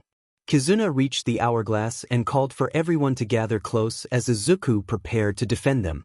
As 𝐒𝐮𝐬 activated the return dragon vein, the hourglass glowed, but suddenly, the light around Itsuki and Raphtalia disappeared. Izuku was taken aback, and 𝐾𝐽's laughter echoed through the room. He taunted Izuku, revealing that he had been waiting for this moment. Kazuki and his guards stood ready, and Izuku urged 𝐒𝐮𝐬 to cancel the warp, but she explained that it was impossible once it had started. 𝐾𝐽 reveled in their predicament, mentioning his plans to take Raphtalia and Itsuki for experiments. Izuku was distraught as everyone but Raphtalia and Itsuki was teleported away. He found himself with Clover, 𝐒𝐮𝐬, 𝐼𝐚, and Rishia in front of the Dragon Hourglass they had been transported to. Izuku insisted they needed to return, but 𝐒𝐮𝐬 cautioned him that 𝐾𝐽 wanted them to act recklessly. Despite her reassurances, Izuku's concern for his friends overwhelmed him. 𝐒𝐮𝐬 suggested they seek help from a friend skilled in locating people. Just then, two men approached, recognizing 𝐒𝐮𝐬 and expressing their joy at her return. 𝐒𝐮𝐬 requested their assistance in finding 𝐒𝐻NABALT, and after explaining the situation, the men vowed to take action against 𝐾𝐽. They were curious about how 𝐒𝐮𝐬 had escaped the infinite labyrinth, and she credited her friends for their help. Izuku downplayed his role, simply glad to assist. 𝐒𝐮𝐬 introduced her companions, revealing that Izuku was also a cardinal hero from another world, which caused a stir among the locals. 𝐒𝐮𝐬 defended Izuku against their accusations, insisting he had saved her life. Meanwhile, Izuku, preoccupied with thoughts of Raphtalia and 𝐒𝐮𝐬, distanced himself from the conversation. Just then, a familiar voice interrupted him, and Kizuna recognized Ethnibolt, who had been trying to reach her. Ethnibolt greeted Izuku and confirmed he was the one Kizuna had mentioned needing help from. He handed Kizuna a card, explaining that it was a token from someone who had missed her. When the card transformed into a small penguin, Kizuna joyfully embraced it, revealing it to be her Shikigami, Chris. Clover expressed surprise at the penguin's appearance, while Kizuna explained its significance. Ethnibolt mentioned that Chris had been acting strangely around the time of their escape, which Kizuna hoped would help them locate glass. Rishia noted that Shikigami were adept at finding people, and Clover urged them to focus on their next steps. If Chris could only assist in locating glass, how would they find Raphtalia, 𝐒𝐮𝐬, 𝐼𝐚𝐬, and Philo? Kizuna suggested that they would need to create a Shikigami for Izuku. Izuku inquired about the process, and Kizuna explained that it required the owner's BLD and a catalyst, perhaps a strand of Raphtalia's hair. Clover made a light-hearted comment, hoping Izuku hadn't consumed it, which prompted Izuku to remind him that it wasn't the right moment for jokes. Fortunately, Izuku revealed that he had some of Raphtalia's hair in his shield, retrieving it from his inventory where it floated in a bubble. Rishia expressed her surprise, and Kizuna noted that all that remained was a bit of Izuku's BLD. Izuku nodded in agreement. Ethnibolt announced that the ritual to create the Shikigami would commence. After performing the ritual, they successfully created the Shikigami. Izuku was amazed, and Kizuna praised his efforts. Ethnibolt expressed relief that the ritual had worked, and Clover pointed out that now they could locate Raphtalia, along with 𝐒𝐮𝐬. Izuku thanked Ethnibolt and, curious about his nature, asked if he was truly human. Kizuna was surprised by Izuku's insight, but Izuku simply stated that he had his ways. Ethnibolt then transformed, revealing his true form. Kizuna explained that Ethnibolt was a descendant of a species of monsters that had protected their world for generations. Izuku found this revelation incredible, and Kizuna remarked that Ethnibolt rarely revealed his true form to strangers. Ethnibolt admitted that he felt safe doing so in Izuku's presence, prompting Kizuna to comment on how animals seemed to be drawn to him. Ethnibolt then offered to take them to the person they were searching for. Clover, however, questioned where they would find water. Ethnibolt and Kizuna shared a chuckle before Ethnibolt instructed them to follow him. Later, they arrived in an open area where Ethnibolt, in his human form, stood on a floating platform that transformed into a flying ship. Izuku was thrilled, and they boarded the vessel, taking to the skies. Kizuna reminded Izuku that he needed to name the Shikigami, but Izuku decided to figure it out later, focusing instead on finding Raphtalia. The Shikigami pointed in a direction, and Chris confirmed that it indicated the same place, revealing that glass, Raphtalia, and 𝐒𝐮𝐬 were all together. Ethnibolt warned that this was concerning, as they were in 𝐼𝐚𝐬, allied with 𝐒𝐮𝐬𝐽, the ones who had imprisoned Kizuna in the infinite labyrinth. Izuku realized they had to move quickly, hoping 𝐼𝐚𝐬 and Philo were also there. Ethnibolt began warping the ship to their location, explaining that they were traveling along the connections between dragon hourglasses, which was not a portal but might be even better. Clover, eager for excitement, announced that they should prepare for hyperspace travel. They arrived in a forest away from the village, and Kizuna noted that it was better to be hidden rather than exposed above the village. As they descended and stealthily navigated through the town, Izuku suddenly stopped. Clover asked if something was wrong, and Izuku indicated that he could hear something.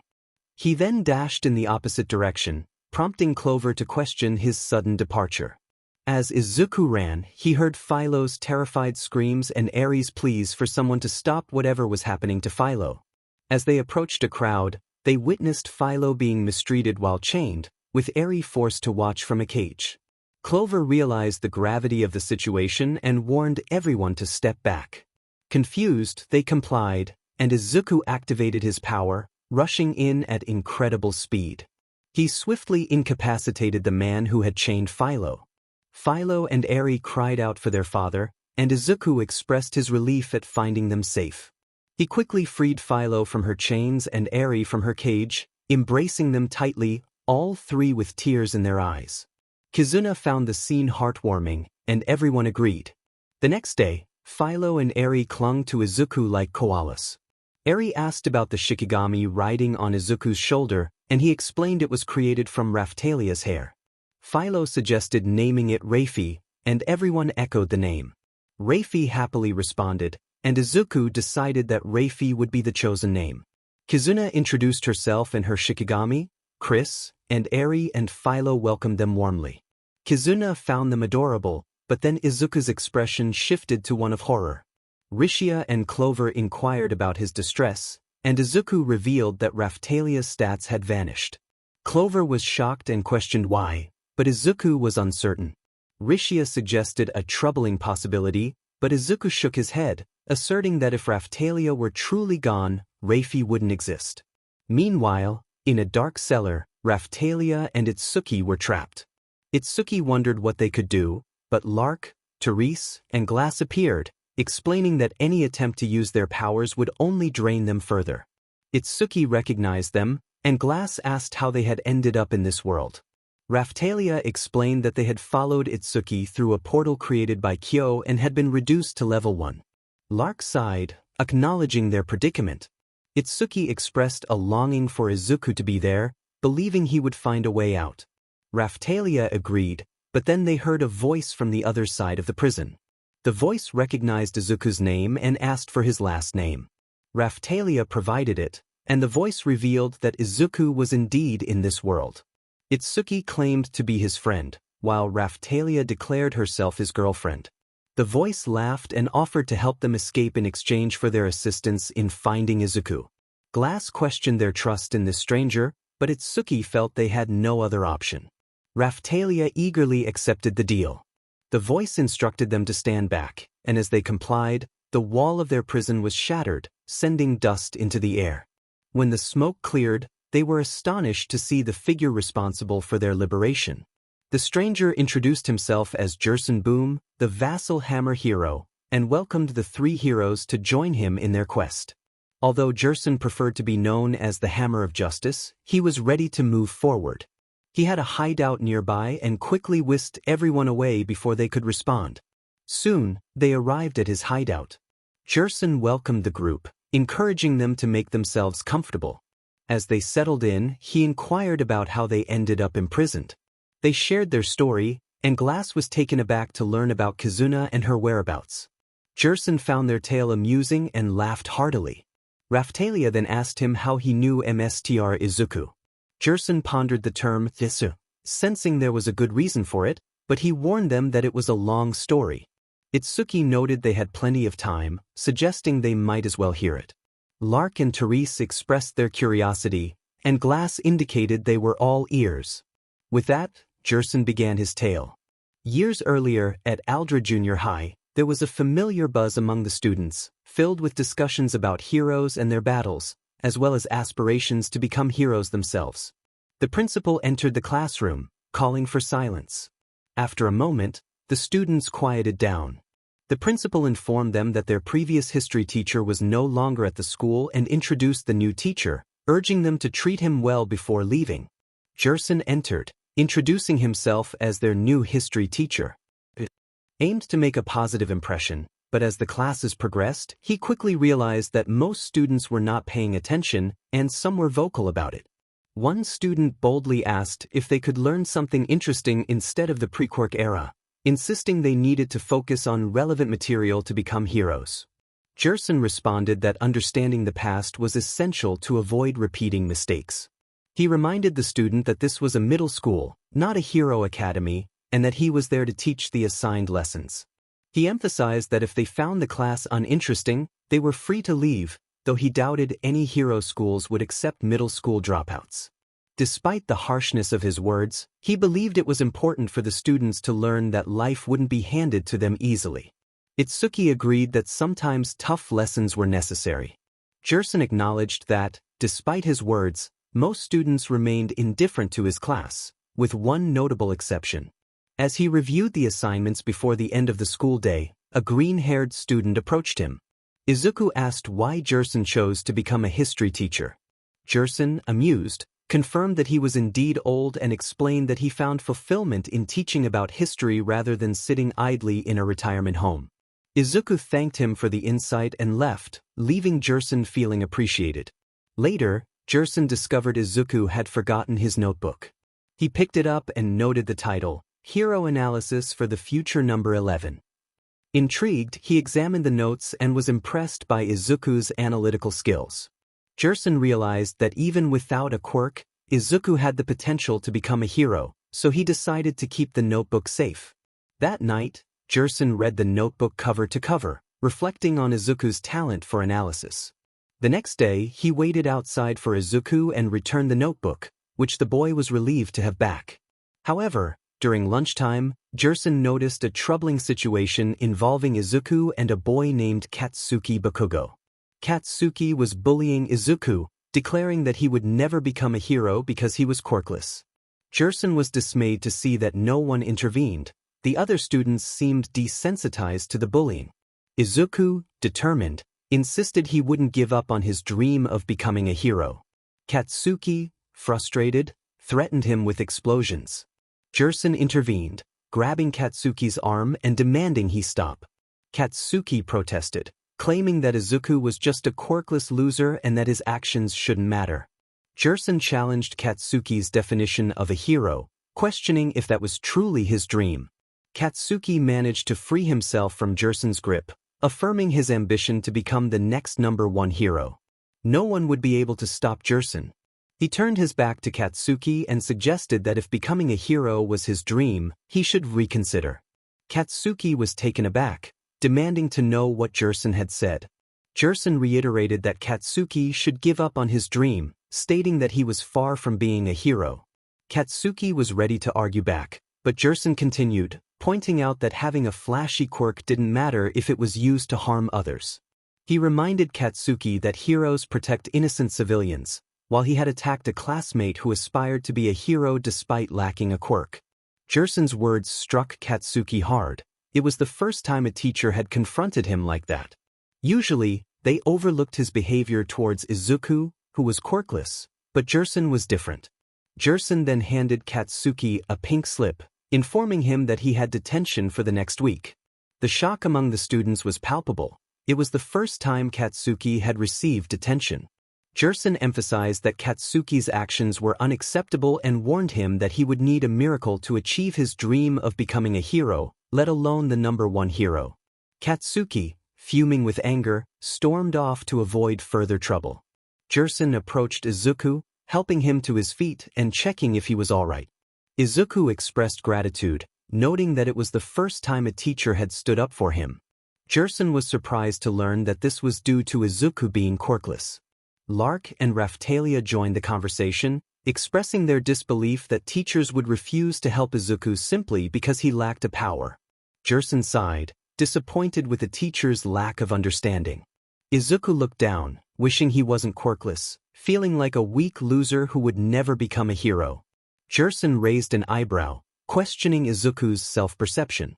Izuku felt it was obvious, but he insisted he wouldn't give up on his dream. 𝐻𝐻𝐬 then invited Izuku to follow him to a mirror, asking what he saw.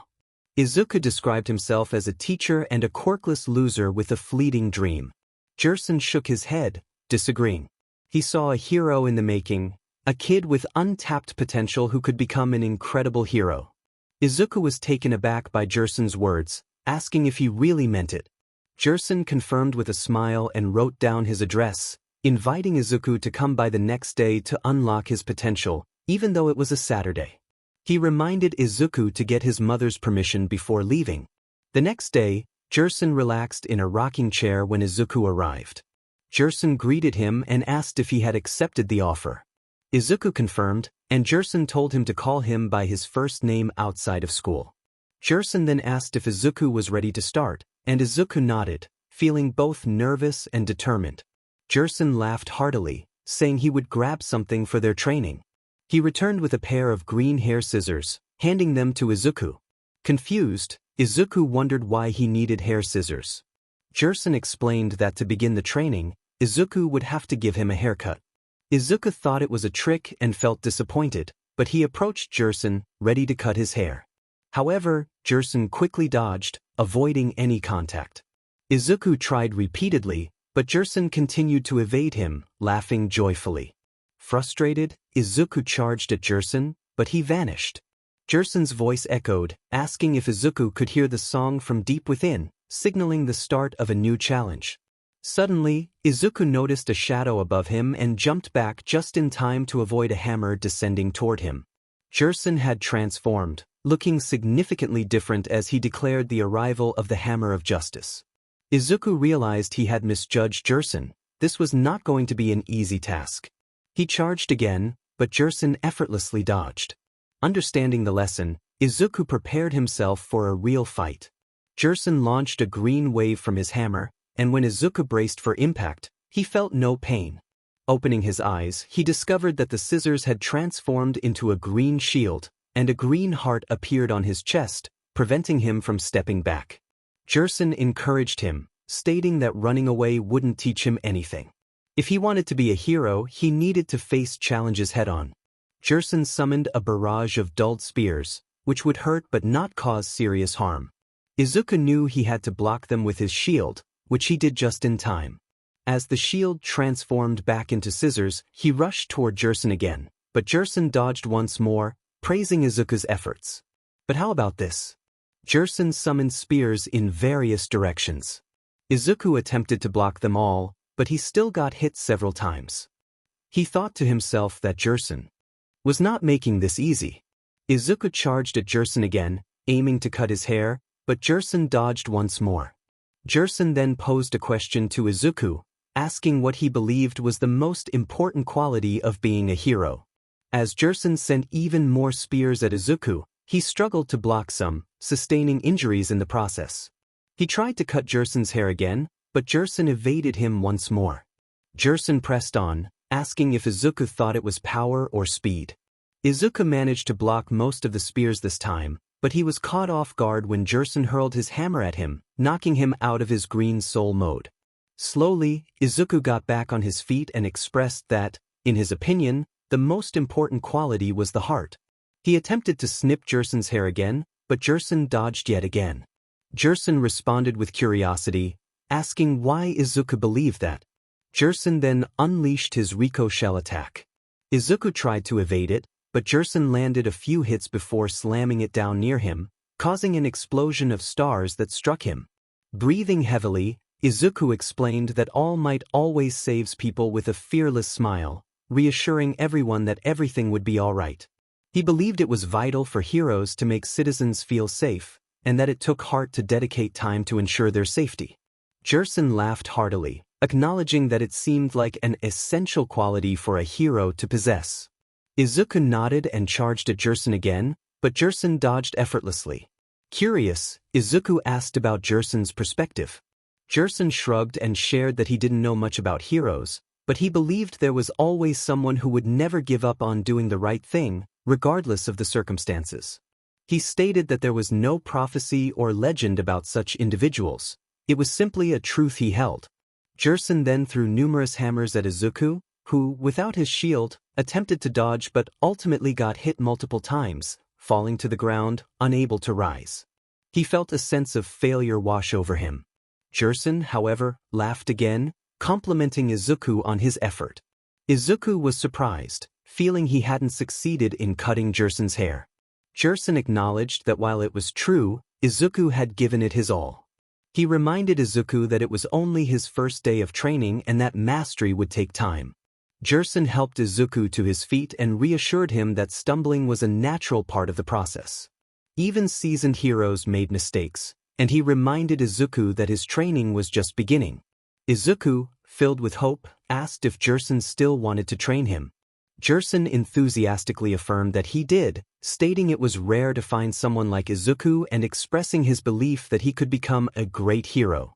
He emphasized that Izuku didn't need a fancy quirk, he just needed training, and 𝐒𝐿 was eager to help him become the hero the world needed.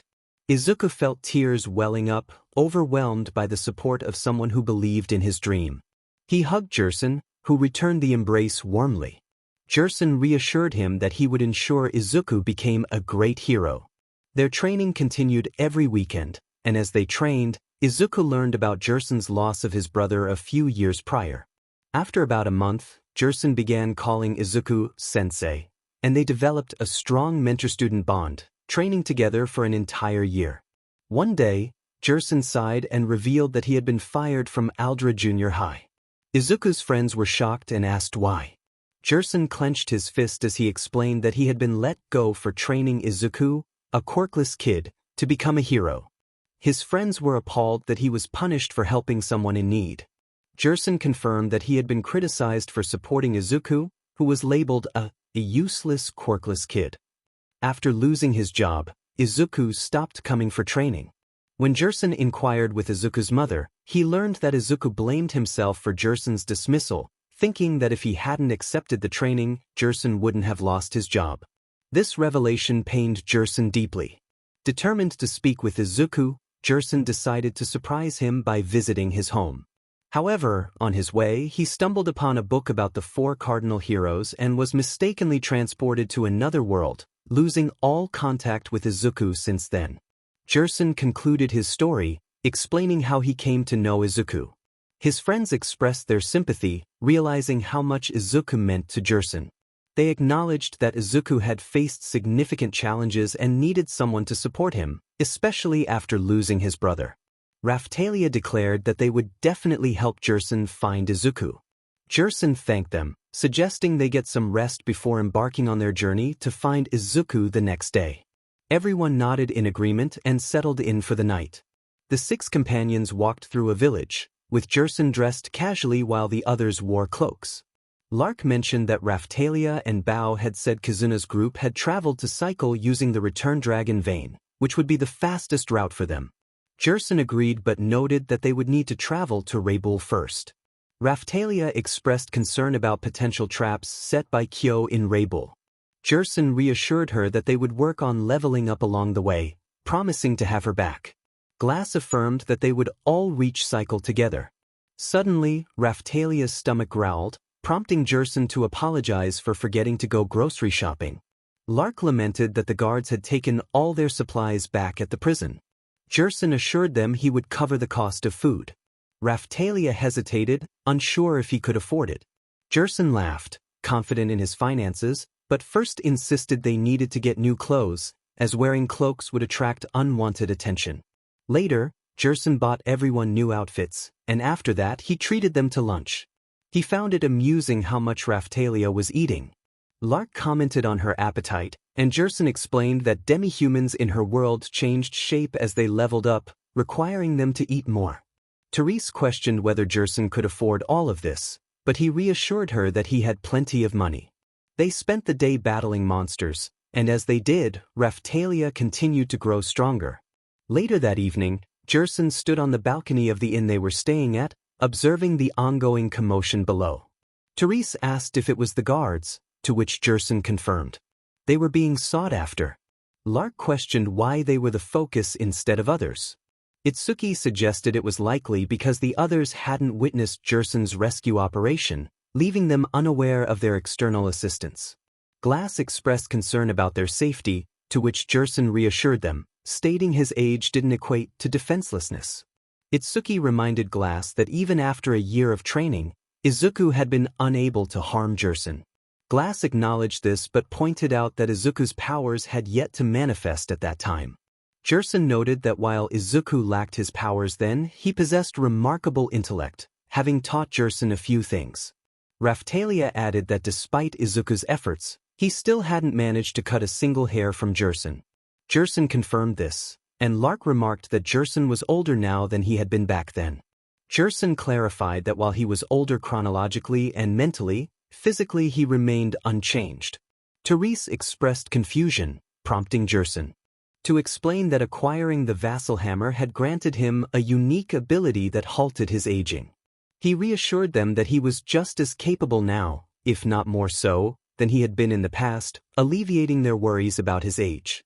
Glass apologized for his doubts, and 𝐒𝐿 accepted it graciously. The following day, they found a crowd gathered at the gate where the dragon hourglass was kept. 𝐒𝐿 noted the large gathering, and Glass speculated that something significant was happening. A man in the crowd explained that they were selecting a new wielder for the katana vassal weapon, which had been long overdue. Raphtalia expressed her curiosity about the new wielder, while 𝐼𝐚𝐬 and 𝐼𝐼𝐬 acknowledged the potential worries this could bring. 𝐼𝐚𝐬 pointed out that the selection of a vassal weapon wielder could significantly impact the military balance among nations. Raphtalia was puzzled about how this affected 𝐼𝐚𝐬, and 𝐼𝐚𝐬 suggested they investigate further. As they entered the gate, a guard called for the crowd to gather around for the selection of the katana vassal weapon holder. Although many adventurers had attempted to draw the legendary weapon, none had succeeded. The guard emphasized that it was not merely a test of strength, as the weapon would only respond to its rightful bearer. The crowd cheered in excitement. Raphtalia observed that it felt like a grand celebration, and 𝐼𝐚𝐬 agreed. 𝐼𝐚𝐬 noted the significance of the weapon to the people of 𝐼𝐚𝐬, as it symbolized their faith. 𝐒𝐿 remarked that by the end of the event, someone would emerge as a hero, with the weapon promising wealth, fame, and power. 𝐼𝐚𝐬 likened it to heroes from his own world, while 𝐒𝐿 pointed out that the ability to draw the weapon was not determined by the candidate but by the weapon itself. As the guard called for the candidate to step forward, 𝐒𝐭𝐬 appeared. Raphtalia recognized him as the one who had previously captured her, though Izuku clarified that 𝐾𝐞 had been the main instigator. 𝐒𝐭𝐬 reached for the vassal katana, but before he could grasp it, the weapon glowed green and suddenly appeared in Raphtalia's hands. 𝐼𝐚𝐬 laughed heartily, declaring her the worthy wielder of the vassal katana. However, a purple glow enveloped Raphtalia's chest, causing her to flinch as her SLV crest vanished. 𝐒𝐭𝐬, furious, demanded that they seize her for stealing the weapon. 𝐼𝐚𝐬 countered, pointing out that 𝐒𝐭𝐬 hadn't even had the chance to claim it.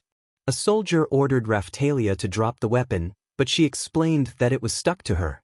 𝐼𝐚𝐬 confirmed that once someone claimed a vassal weapon, it became a permanent bond. 𝐼𝐚𝐬 insisted they needed to leave immediately, and 𝐼𝐚𝐬 suggested they split up, taking Raphtalia with him while the others made their escape. As they fled, guards pursued them, but 𝐼𝐚𝐬 found a secure hiding spot. He could have easily dealt with the guards but saw this as a valuable learning opportunity. Raphtalia questioned why her SLV crest had disappeared, and 𝐼𝐚𝐬 explained that wielders of vassal weapons were immune to such curses. Suddenly, Raphtalia felt a surge of pain in her arm, and she began to grow. As guards closed in on them, 𝐼𝐚𝐬 assured her that he would handle it. He charged at the guards, using his hammer to send them flying. Afterward, he urged Raphtalia to keep moving. As they continued toward a temple, more soldiers followed. A woman spotted them and recognized the katana, declaring Raphtalia the vassal weapon hero. She invited them inside and provided Raphtalia with new clothing, explaining that her family had served the katana vassal weapon for generations. Raphtalia protested, insisting she was not a hero, but 𝐼𝐚𝐬 respectfully disagreed, affirming that her selection by the vassal katana proved otherwise. The woman agreed, but their conversation was interrupted by the sound of soldiers surrounding the shrine. Raphtalia felt her strength returning, and 𝐼𝐚𝐬 encouraged her to fight not only to protect the shrine and its guardian but also to test her new weapon. Grateful for the new clothing, Raphtalia thanked the woman, who humbly dismissed her gratitude. As they exited the shrine, they encountered 𝐒𝐭𝐬 and his guards. 𝐒𝐭𝐬, noticing Raphtalia's new outfit, questioned her newfound confidence and her growth in stature. Raphtalia warned him against unnecessary violence, urging him to leave peacefully. 𝐒𝐭𝐬, enraged, accused her of being a thief and claimed the sword belonged to him, asserting his worthiness. He drew his sword, threatening her with a swift end if she returned the katana. Raphtalia, acknowledging her inexperience with the weapon, warned him that if he did not step aside, she could not guarantee his safety. 𝐒𝐭𝐬 dismissed her warning and charged at her. 𝐼𝐚𝐬 encouraged Raphtalia to show her skills, and she nodded in determination. As 𝐒𝐭𝐬 attacked, she deftly dodged his strike and countered with her own move, invoking the power of her weapon. 𝐒𝐭𝐬 fell to his knees, stunned by the impact, but soon realized he felt no pain. He scoffed at her, belittling her abilities as a demi-human. All that talk, and not a scratch to show for it. Raphtalia then noticed two tigers at the top of the stairs leading to the shrine. 𝐒𝐭𝐬 explained that these two creatures were copies of Byakuo, one of the 4 holy beasts. Raphtalia inquired if they were guardians like the spirit tortoise. Kazuki dismissed the spirit tortoise, claiming that these tigers were the result of his research and his loyal servants in battle. Raphtalia realized that he had resorted to using the same methods as 𝐒𝐬. Kazuki reacted angrily, insisting that if she wanted to be Byaku's meal, so be it. The tigers charged at Raphtalia, who rushed forward and swiftly defeated them with a powerful strike. Kazuki was incredulous, unable to comprehend how she could have done that. Raphtalia remarked that the true guardian beast they had faced was much stronger, and these creatures were an insult to its might. Kazuki rose to his feet, and Raphtalia offered him a chance to leave peacefully, assuring him that he would be spared. Kazuki scoffed at her suggestion, refusing to back down. He charged at her, but Raphtalia was ready. With a swift motion, she unleashed a technique that left a mark on his chest. However, it was merely a scratch. She warned him to remain still, or he would meet the same fate as the tigers. Kazuki's guards approached him to heal his wound, but he insisted they attack Raphtalia instead, desperate to retrieve his vassal weapon before she and the old man could escape. One of the guards cautioned him that moving could lead to his demise. Raphtalia questioned Kazuki's loyalty to 𝐒𝐬, to which he replied that he intended to outsmart him and needed the vassal weapon to do so. She warned him that the shield hero was coming to take revenge for what 𝐒𝐬 had done to the spirit tortoise. As the 2 heroes began to leave, Kazuki called out, realizing that Raphtalia was the demi-human he had heard about.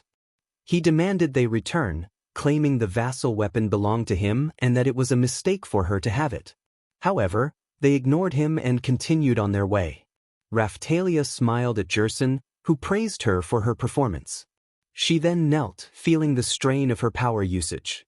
A giant tiger approached them, but before 𝐒𝐻 could act, Izuku arrived and swiftly defeated it with a powerful kick, sending 𝐒𝐻 back slightly. Raphtalia called out to Izuku, who expressed his relief at seeing her safe, though he was momentarily taken aback by her appearance. She blushed at his compliment.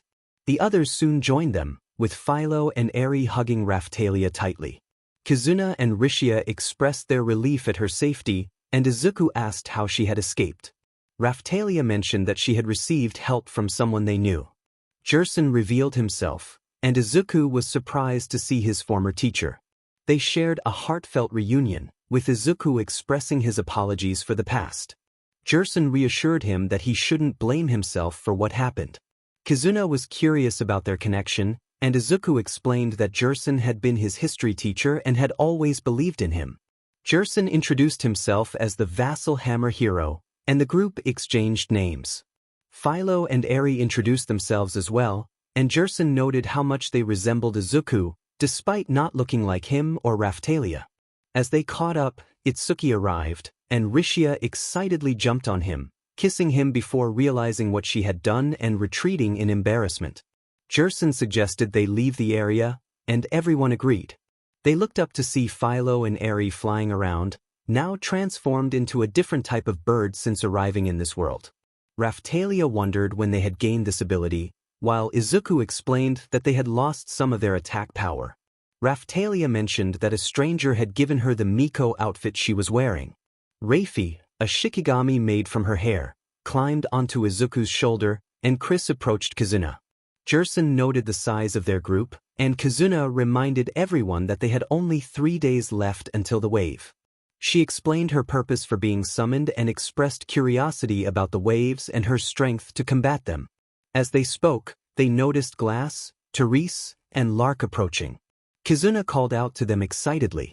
When they reached Cycle via the boat vassal weapon, Glass embraced Kizuna tightly, causing her to joke about being crushed. Izuku empathized, and Raphtalia was curious about the situation. 𝐒𝐻 remarked on Glass's enthusiastic nature, and Kizuna reassured her friend that she was safe now. Raphtalia expressed her happiness for both Izuku and Kizuna. Izuku felt a sense of joy at reuniting with someone he thought he would never see again, and Clover and 𝐒𝐻 agreed with him. Glass thanked them, and Ethnabalt acknowledged their debt, crediting their help for reuniting Kizuna with Glass. Izuku shook his head, insisting that it was Sensei who deserved the gratitude for freeing them from captivity. 𝐒𝐮𝐬 countered that without Izuku's assistance, 𝐒𝐮𝐬 would still be trapped in the infinite labyrinth. Izuku conceded the point. Raphi chirped happily, and 𝐒𝐮𝐬 suddenly recalled that Izuku had mentioned their previous encounter in his world. She realized that the others must have visited while she was away. Glass appeared confused, prompting 𝐒𝐮𝐬 to ask what they had been doing there. Clover encouraged Glass to explain, but she hesitated. Later, 𝐒𝐮𝐬 was shocked to learn that they had invaded her world during the waves and attempted to harm them. She expressed her frustration, reminding them that such actions made them the villains. Therese urged 𝐒𝐮𝐬 to remain calm with Glass, but 𝐒𝐮𝐬 insisted that her anger was directed at all of them. Jessamine pointed out that their actions were unjustifiable, endangering innocent lives. 𝐼𝐚𝐬, observing the tension, commented on their ruthlessness. At that moment, a man approached 𝐼𝐚𝐬, informing him that he was needed. 𝐼𝐚𝐬 agreed to go, expressing his happiness to see 𝐒𝐮𝐬 again and suggesting they discuss matters later. 𝐒𝐮𝐬 demanded an explanation, while Clover noted 𝐼𝐚𝐬's authoritative demeanor and the title of young 𝐒𝐮𝐬. Therese explained that 𝐼𝐚𝐬 was the young king of Cycle, surprising everyone. Izuku, now aware of 𝐼𝐚𝐬's status, found it amusing. 𝐒𝐮𝐬 confronted Izuku for not informing her sooner, to which he replied that it wasn't the right moment. 𝐒𝐮𝐬 scolded Glass and Therese for their reckless actions, questioning their belief that harming the cardinal heroes would save their world from the waves. Glass attempted to justify their actions, but 𝐒𝐮𝐬 declared her intention to find a better solution that didn't involve fighting. As they walked through the streets, 𝐒𝐮𝐬 suggested they upgrade their equipment before confronting 𝐾𝐞. 𝐼𝐚𝐬 was pleased to be on the same team as 𝐒𝐮𝐬 again, and Izuku shared in the sentiment. Clover noted 𝐼𝐚𝐬's popularity, which prompted 𝐼𝐚𝐬 to ask him to stop calling him young 𝐒𝐮𝐬, claiming it was embarrassing. Clover playfully challenged 𝐼𝐚𝐬 to stop calling him gunhat first, leading to a humorous exchange. They entered an equipment store, where 𝐒𝐮𝐬 inquired about Romina. Upon seeing 𝐒𝐮𝐬, Romina expressed her concern for her. 𝐒𝐮𝐬 requested the best equipment available, and Romina, amused, noted that 𝐒𝐮𝐬 hadn't changed at all. The others joined them, and Romina recognized the unique weapons they carried, expressing curiosity about the katana vassal weapon. 𝐒𝐮𝐬 explained the need for a sheath and handed over additional equipment for Romina to examine. She warned that it would take about a week to complete the work, but 𝐒𝐮𝐬 insisted they needed it sooner. Suddenly, a loud crash interrupted them, followed by screams from outside. Izuku rushed out to investigate, where 𝐒𝐮𝐬 encountered a newcomer who introduced herself as 𝐒𝐻𝐬 𝐒𝐻𝐬. She declared her intention to deliver punishment on behalf of 𝐾𝐞. 𝐒𝐮𝐬 questioned her motives, while 𝐒𝐻𝐬 accused them of cowardice for outnumbering her. Clover pointed out the irony of her claim. Romina urged 𝐒𝐻𝐬 to take the fight outside, but 𝐒𝐻𝐬 dismissed her, confident in her abilities. As she charged, Clover engaged her, wielding his vassal gun in blade mode. 𝐒𝐻𝐬 challenged Clover to fight her alone, but Clover decided to give her a fair fight. 𝐒𝐮𝐬 hesitated but ultimately agreed to let Clover handle it. The two clashed, with Clover impressed by 𝐒𝐻𝐬's skills. She declared she was just getting started and charged at him again. Clover dodged her attack but noticed she was targeting Izuku. He quickly intervened, blocking her blade and confronting her about her unfair tactics. With determination, he unleashed a justice slash, but 𝐒𝐻𝐬 skillfully evaded the attack. The impact raised a cloud of smoke, and Clover leaped to the top of a building. He noticed the eye on 𝐒𝐻𝐬's sword hilt glowing ominously. 𝐒𝐮𝐬 warned 𝐒𝐻𝐬 that if she wanted to survive, she needed to discard the sword. 𝐒𝐻𝐬 dismissed the suggestion, asserting that 𝐾𝐞 had crafted the sword for her, making it impossible for her to let go. Clover narrowed his eyes, determined to retrieve the blade. He transformed his weapon back into a gun and charged a shot, declaring his attack. With a powerful blast, he shot a massive bullet that knocked the sword from 𝐒𝐻𝐬's grasp, sending it soaring into the air. To Clover's shock, tentacles erupted from the sword's hilt, reaching for a terrified 𝐒𝐻𝐬. Acting quickly, Clover positioned himself in front of her, readying another blast. He unleashed a tremendous beam at the sword, disintegrating it completely. Turning to 𝐒𝐻𝐬, he noted her scoffing demeanor. 𝐒𝐻𝐬 defiantly challenged Clover to kill her, but he refused, pointing out that 𝐾𝐬's intentions were likely to eliminate both her and them with that dangerous weapon. 𝐒𝐮𝐬 vehemently denied that 𝐾𝐬 would ever betray her, insisting that, even if he had dark plans, they would be for a noble cause. Clover pressed her for details about 𝐾𝐬's so-called noble goal, but 𝐒𝐮𝐬 only revealed that he aimed to stop the waves. Clover raised an eyebrow, realizing that the others were listening to their exchange.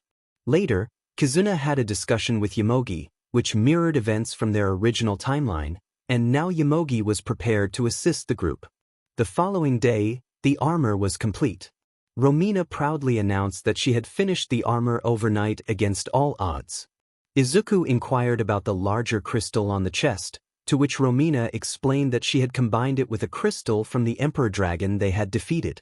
The armor, crafted from the bones and skin of the Emperor Dragon and Guardian Beast, would enhance their abilities. 𝐼𝐻𝐬 asked what an Emperor Dragon was, and Kizuna explained that it was the king of monsters she had defeated, and its materials were used in their weapons. Raphtalia expressed gratitude for Romina's hard work, who also tailored the armor for Izuku's daughters to boost their attack power. Izuku was thrilled that Philo and Eri would be able to fight again. Kizuna praised Romina's efforts, but Romina warned that the bill would be hefty. Kizuna winced at the cost before handing it to 𝐼𝐼𝐻𝐬, who was taken aback by the amount. Kizuna insisted that since their nation was in danger, it was only fair for 𝐼𝐻𝐬 to cover the expenses. As they prepared to leave, Kizuna assured everyone that if anything went wrong, she would use her portal skill to follow them. Suddenly, the vassal boat arrived, and Glass noted that if they could stop 𝐾𝐬, they might prevent a war. Therese reminded them that the next wave was approaching, so they needed to act quickly. Kizuna felt a sense of urgency as the countdown began, and just then, they were all teleported away. Izuku realized the situation was dire, and 𝐼𝐻𝐬 rallied everyone to move quickly. They spotted the vassal boat in the sky, and 𝐻𝐻𝐽 urged everyone to board. Itsuki questioned how they had forgotten about the boat, and everyone shrugged as they climbed aboard. 𝐻𝐻𝐽 explained that Kizuna and the others had stayed behind to handle the waves while he came to pick them up. 𝐒𝐮𝐬 revealed that 𝐾𝐬 was behind the chaos, having used the power he stole from the spirit tortoise to create a wave. Izuku confronted 𝐒𝐮𝐬 about her awareness of 𝐾𝐬's potential for destruction, and she admitted she had hoped he would use the spirit tortoise's power for good. Overwhelmed with emotion, she began to cry. Izuku understood her feelings and asked what her next steps would be. 𝐒𝐮𝐬 resolved to help stop 𝐾𝐬, acknowledging Kizuna's faith in her and vowing to set aside her pride to bring the shield hero to 𝐾𝐬's location. 𝐻𝐻𝐽, as the wielder of the boat vassal weapon, offered to take them to 𝐾𝐬. With determination, they all shouted their rallying cry, pushing past their limits. 𝐒𝐮𝐬 was curious about the phrase, and 𝐼𝐻𝐬 explained that it represented their commitment to achieving new heights. 𝐻𝐻𝐽 agreed, and they set off together. Eventually, they arrived at 𝐾𝐬's lab, where Itsuki remarked on its size. Izuku thanked 𝐻𝐻𝐽 for the ride and instructed him to assist Kizuna, who had never encountered the waves before. As they entered the lab, Rishia clung to Itsuki's arm, frightened by the contents of the test tubes, causing him to blush as he comforted her. Clover speculated that the experiments were part of 𝐾𝐬's work, and 𝐒𝐮𝐬 confirmed his suspicion. They encountered two female guards who had been transformed into fusions of human and Byakko copies, wielding the same swords 𝐒𝐮𝐬 had used. One guard declared her intent for vengeance against them for what had happened to Kazuki, prompting Izuku to question what had befallen them.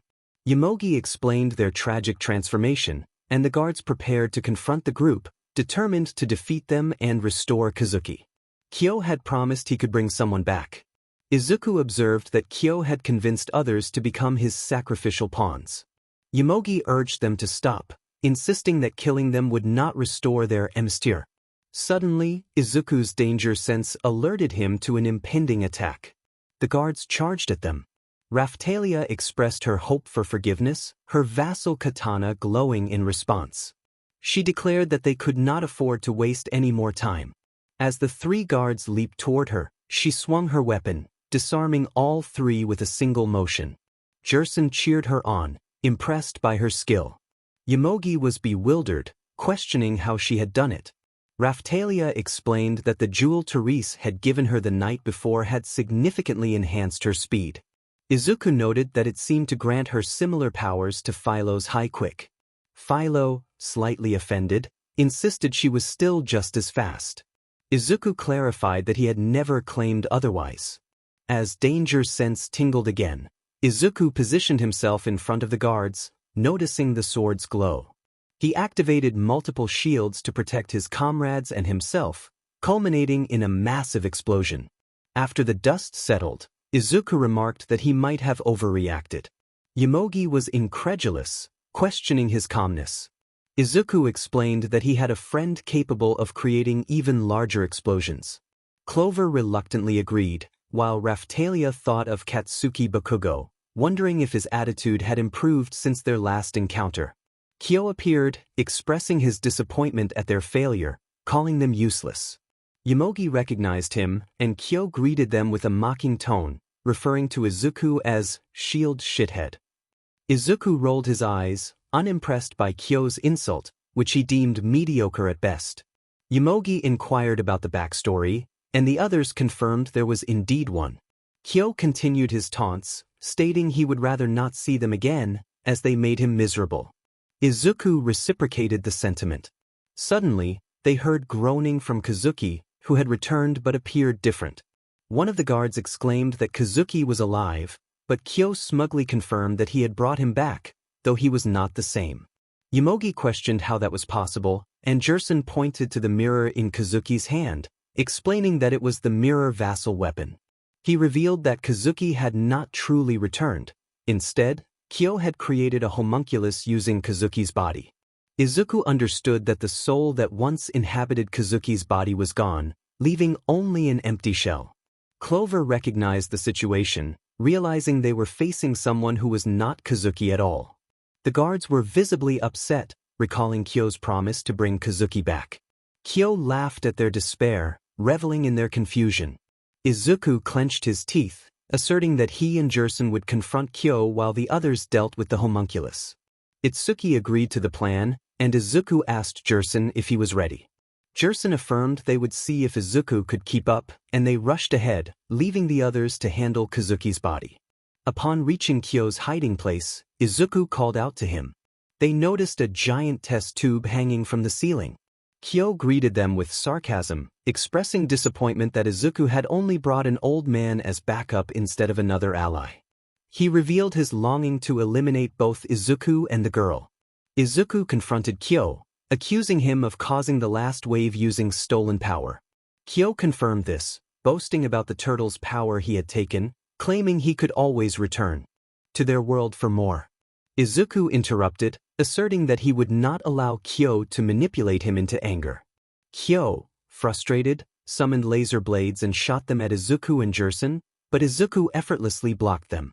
𝐒𝐿 praised Izuku's skill with the shield, but then pointed out that he was not utilizing its full potential. Izuku was curious about what he was missing.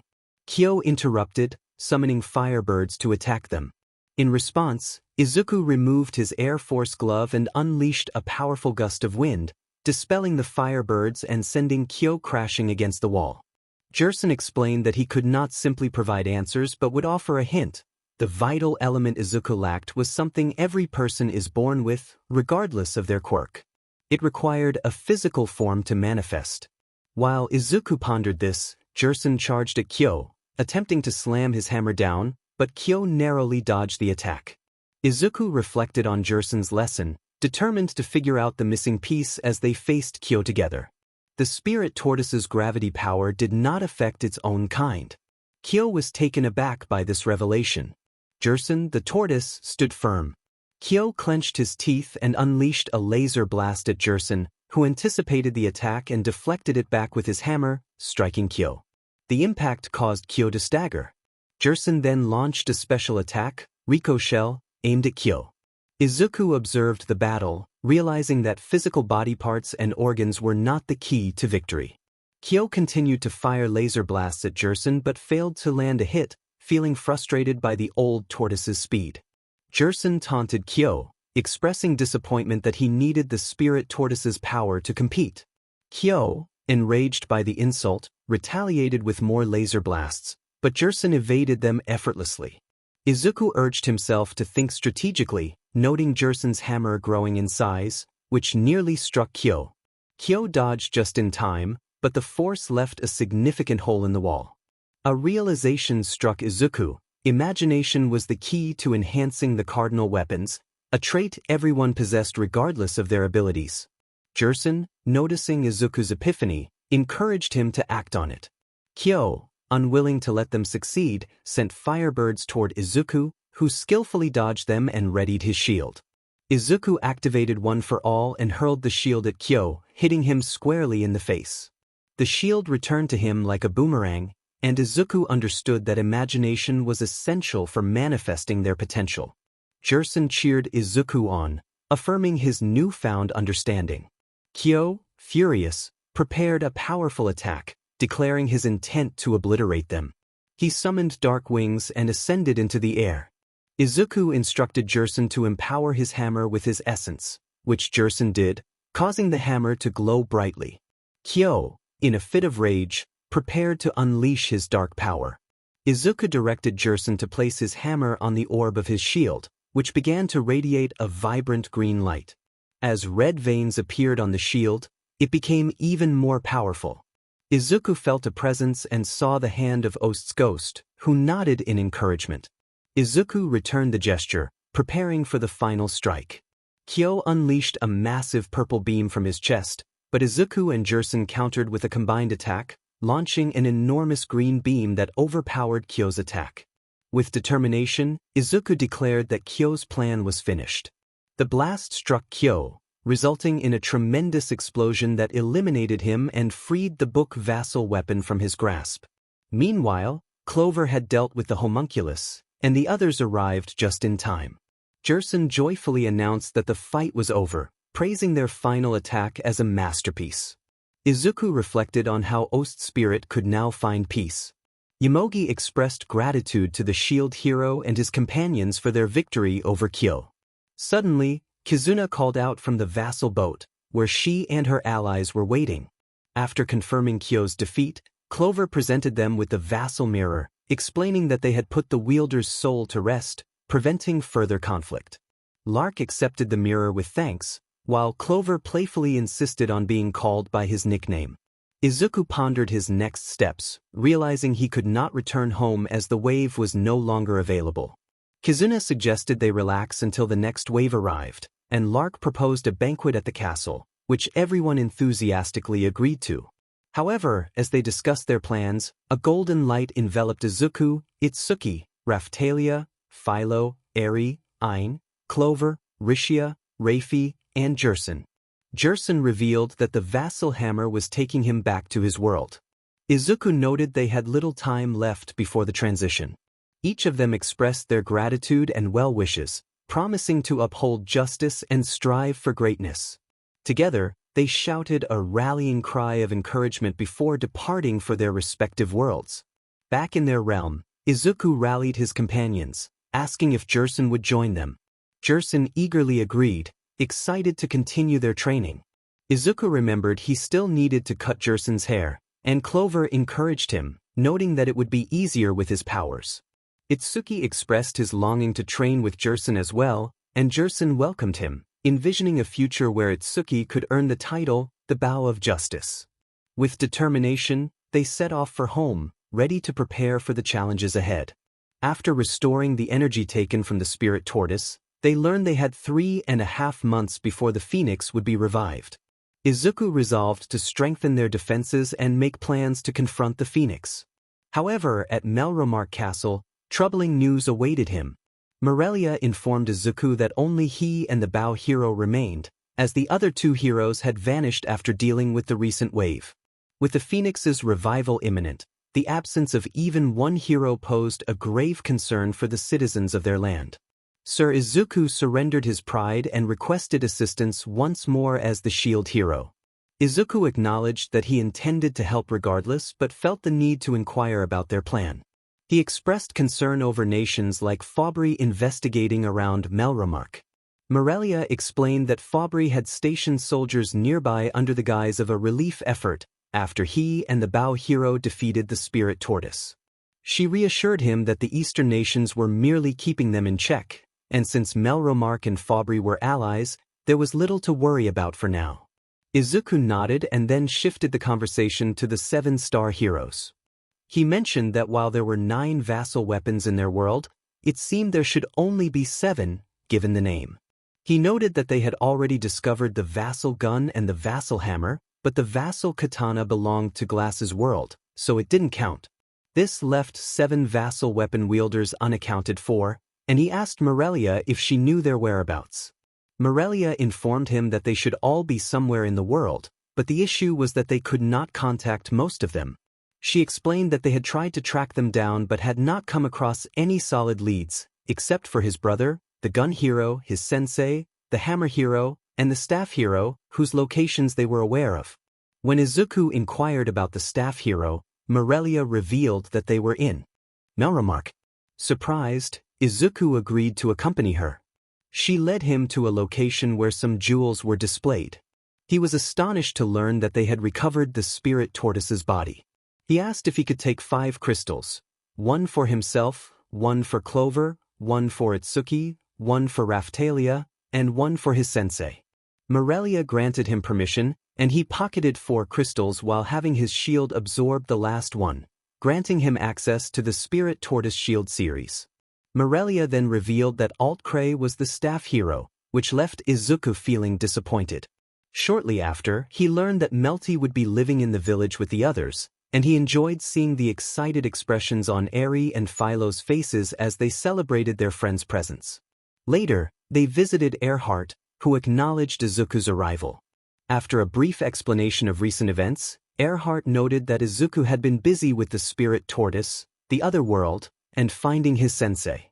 Izuku then requested 𝐼𝐬's assistance, presenting the gear he had used in Glass's world. He explained that they had utilized this gear in the other world but had not been able to use it since returning. 𝐼𝐬 expressed curiosity about the gear, while Raphtalia questioned if there was an issue with her current equipment. Izuku quickly reassured her, stammering that he thought she looked appealing in it, causing her to blush. Clover added that their stats were significantly higher while wearing it, and Raphtalia declared that Izuku's compliment was enough reason for her to care about his opinion. 𝐼𝐬 agreed to help and promised to get the gear working again. After leaving, they noticed some people suffering in the area. Izuku remarked on the sudden shift to worshipping the 4 heroes, noting that not everyone was on board with the change. Clover mentioned that perhaps one day they would come around. They then visited Belukkas, who expressed his delight at seeing the shield hero again. Izuku observed that there were hardly any slaves present, prompting Belukkas to explain that news of Izuku reuniting the villagers of 𝐼𝐬 village had spread. Unfortunately, nobles and merchants had taken advantage of the situation and bought up all the slaves from the village to sell outside the country.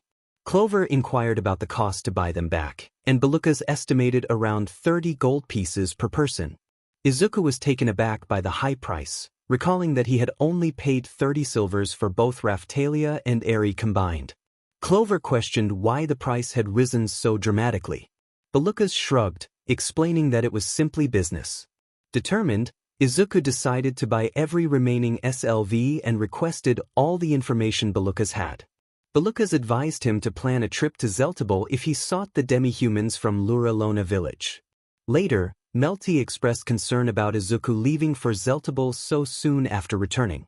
Izuku explained that with Ren and Motoyasa missing, they would need all the help they could get. Keel suggested using the portal instead of a carriage, but Melty reminded him that one had to have been to a location before being able to warp there. She offered to care for the demi-humans while Izuku was away, and he expressed his trust in her.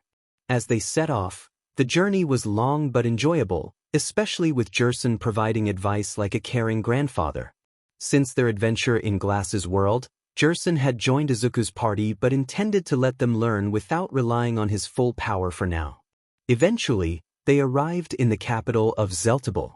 𝐻𝐻 remarked on the bustling atmosphere, and Izuku noted that it was a country of mercenaries and merchants. Raphtalia pointed out the presence of an arena, while Clover commented on the crowd. Philo eagerly anticipated the food, and 𝐼𝐬 assured her that it would be delicious. 𝐒𝐿 inquired about the shop the SLV merchant had mentioned, and Izuku confirmed it was not far away. They soon reached their destination, and 𝐒𝐿 expressed surprise at its size, noting that it was also a tavern. As they entered, they were greeted by 𝐒𝐿, who introduced himself as his uncle. He explained that he was one of the local SLV merchants in 𝐒𝐿 and mentioned that his nephew had spoken highly of Izuku as a customer. They entered the underground venue, guided by 𝐒𝐿's uncle, who explained that while there were many enjoyable places above ground, the true excitement lay beneath. He unlocked a gate, revealing a staircase that descended into the depths. He shared that these underground staircases could be found throughout 𝐒𝐿, each leading to spectacular locations filled with fun, excitement, and thrilling experiences. As they walked down the stairs, 𝐒𝐿 mentioned to the shield hero that he had heard rumors about something he was searching for arriving that day. They soon encountered an underground auction. 𝐒𝐿 was puzzled by the scene unfolding before him. 𝐒𝐿's uncle explained that this auction allowed for the purchase of items not available on the surface, including slaves, which were prohibited in 𝐒𝐿. However, the demi-humans being sold were not actually from 𝐿𝐿, despite claims to the contrary, and they were fetching high prices. 𝐒𝐿's uncle acknowledged their good intentions but pointed out that their efforts to save the demi-humans had led to this situation. 𝐒𝐿 expressed concern about the prices, noting that their earnings from Glass's world wouldn't hold much value here. 𝐒𝐿 suggested they needed to find a way to earn money quickly. 𝐒𝐿's uncle then revealed that a demi-human from 𝐿𝐿 was in the city and inquired about the shield hero's current funds. Izuku questioned the reason for the inquiry, and 𝐒𝐿's uncle teased that he had heard about the fortune Izuku spent on slaves in 𝐒𝐿, suggesting he should have saved some. 𝐒𝐿 urged 𝐒𝐿's uncle to stop pretending not to know how they could earn money. The uncle chuckled, admitting they had seen the Colosseum earlier. 𝐒𝐿, with a hint of sarcasm, remarked on his clear vision. 𝐒𝐿's uncle explained that while the Colosseum featured fair fights with honor at stake, the underground arena operated under no rules, where anything went to secure victory, and the potential earnings were significantly higher. He encouraged them to explore the arena, excited about the money they could earn. After exchanging glances, they agreed to check out the Colosseum. 𝐒𝐿 observed a match between an elephant and a panda while sipping his drink. A girl approached him, asking if she could stand nearby. 𝐒𝐿 welcomed her presence, and she noted he was a newcomer, guessing it was his first visit. She confidently predicted that Sasa, the panda, would win the match. 𝐒𝐿 learned that Sasa's real name was 𝐅𝐚𝐧𝐼𝐬. As the match progressed, 𝐒𝐿 remained a spectator, and soon 𝐅𝐚𝐧𝐼𝐬 emerged victorious. The girl celebrated, and 𝐒𝐿 noted that the absence of rules was indeed true. She playfully shook her cup, hinting for a drink, and 𝐒𝐿, embodying his kind nature, decided to buy her one. He then noticed a young demi-human, a white tiger named Foal, who was competing. The girl explained that participants could enter the arena solo or in teams, with team battles being more popular. 𝐒𝐿 bought another drink, and the girl commented on his drinking habits. He acknowledged it and noted that anything went in the arena. He watched as Foal skillfully dodged an opponent wielding a sword, but ultimately, the opponent claimed victory. 𝐒𝐿 realized that Foal had let his opponent win. The girl decided it was time to stop drinking and wished 𝐒𝐿 luck. Later, 𝐒𝐿 suggested they participate in team battles, and Izuku agreed but mentioned the need to conceal their identities. 𝐒𝐿 presented masks worn by the shadows, explaining that they could earn money through victories and bets, allowing them to purchase the demi-humans at auction. Philo expressed excitement, but Izuku quickly reminded her and 𝐼𝐬 that they would not be fighting due to the risks involved. 𝐒𝐿 acknowledged the decision, noting that only 4 of them remained, but only 3 could enter. Izuku confirmed that he, 𝐒𝐿, and Raphtalia would compete, emphasizing the need to grow stronger independently. 𝐒𝐿 laughed, offering to keep an eye on the younger ones as they entered the arena. During their first match, they pretended to be weaker than they were, aiming to surprise their opponents. They ultimately emerged victorious. The announcer prepared to introduce Team Justice's next opponent, and Raphtalia remarked on the quick turnaround. 𝐒𝐿 agreed, curious about the upcoming challenge. The announcer revealed that several teams had forfeited, leaving them to wait for their next match. Izuku questioned the reasons for the forfeits, and Clover speculated they might find out soon. Later, Clover decided to grab a drink at the bar when the girl from earlier approached him again. She congratulated him on his victory, teasing that the prize money must not have been sufficient if he had to bet on himself. Clover took a sip of his drink, unfazed by her comment. She assured him that his secret was safe with her, but in return, she wanted him to spend the night drinking with her. Clover shrugged, accepting her invitation. As they enjoyed their drinks, Clover noted the flavor reminded him of a rucker fruit. The girl was impressed, and Clover inquired about any information she might have. She seemed to be studying him, prompting him to feel a bit uneasy. She suggested they step outside for fresh air. Once outside, she informed him about an upcoming round-robin tournament. Clover was intrigued and asked if teams typically learned about their next opponents right after a battle. She confirmed this, explaining that forfeits resulted in automatic victories, leaving teams waiting for worthy challengers. Clover pondered this, connecting the dots about the recent forfeits when they were suddenly surrounded by 4 armed individuals. One of them declared it was payback time for their earlier victories against their teams. Clover prepared himself for battle, feeling the adrenaline surge through him as he faced his opponent. He struck the man in the stomach, realizing that these were not the foes he had anticipated. The mysterious figure smirked, showing confidence in the situation. Clover had witnessed betrayal too many times in their world, and he always kept his guard up. The figure acknowledged his caution as wise. With a swift motion, Clover deflected an attack from another assailant using her harpoon. The figure then called upon the forces of nature, commanding a storm to strike down their enemies. In a flash, she charged forward and landed a powerful blow on her opponent. As she withdrew her spear, a surge of energy zapped everyone around except for Clover and herself. Clover, impressed, noted the display in his notebook. The figure questioned whether he had been carrying that notebook the entire time, to which Clover confirmed. After finishing his notes, he inquired about the reason behind enemies forfeiting before battles. The figure explained that opponents would do anything to secure victory, hinting at past deceptions. Clover playfully reminded her of a time she had tampered with his drink. She smiled and embraced him, but he gently pushed her away. The figure expressed a hope that they wouldn't face each other in the Colosseum, suggesting it would be better for her to forfeit. Clover, however, was confident in his team's training and urged her to reconsider her stance. The next day, their opponents forfeited, leading to a match against monsters instead.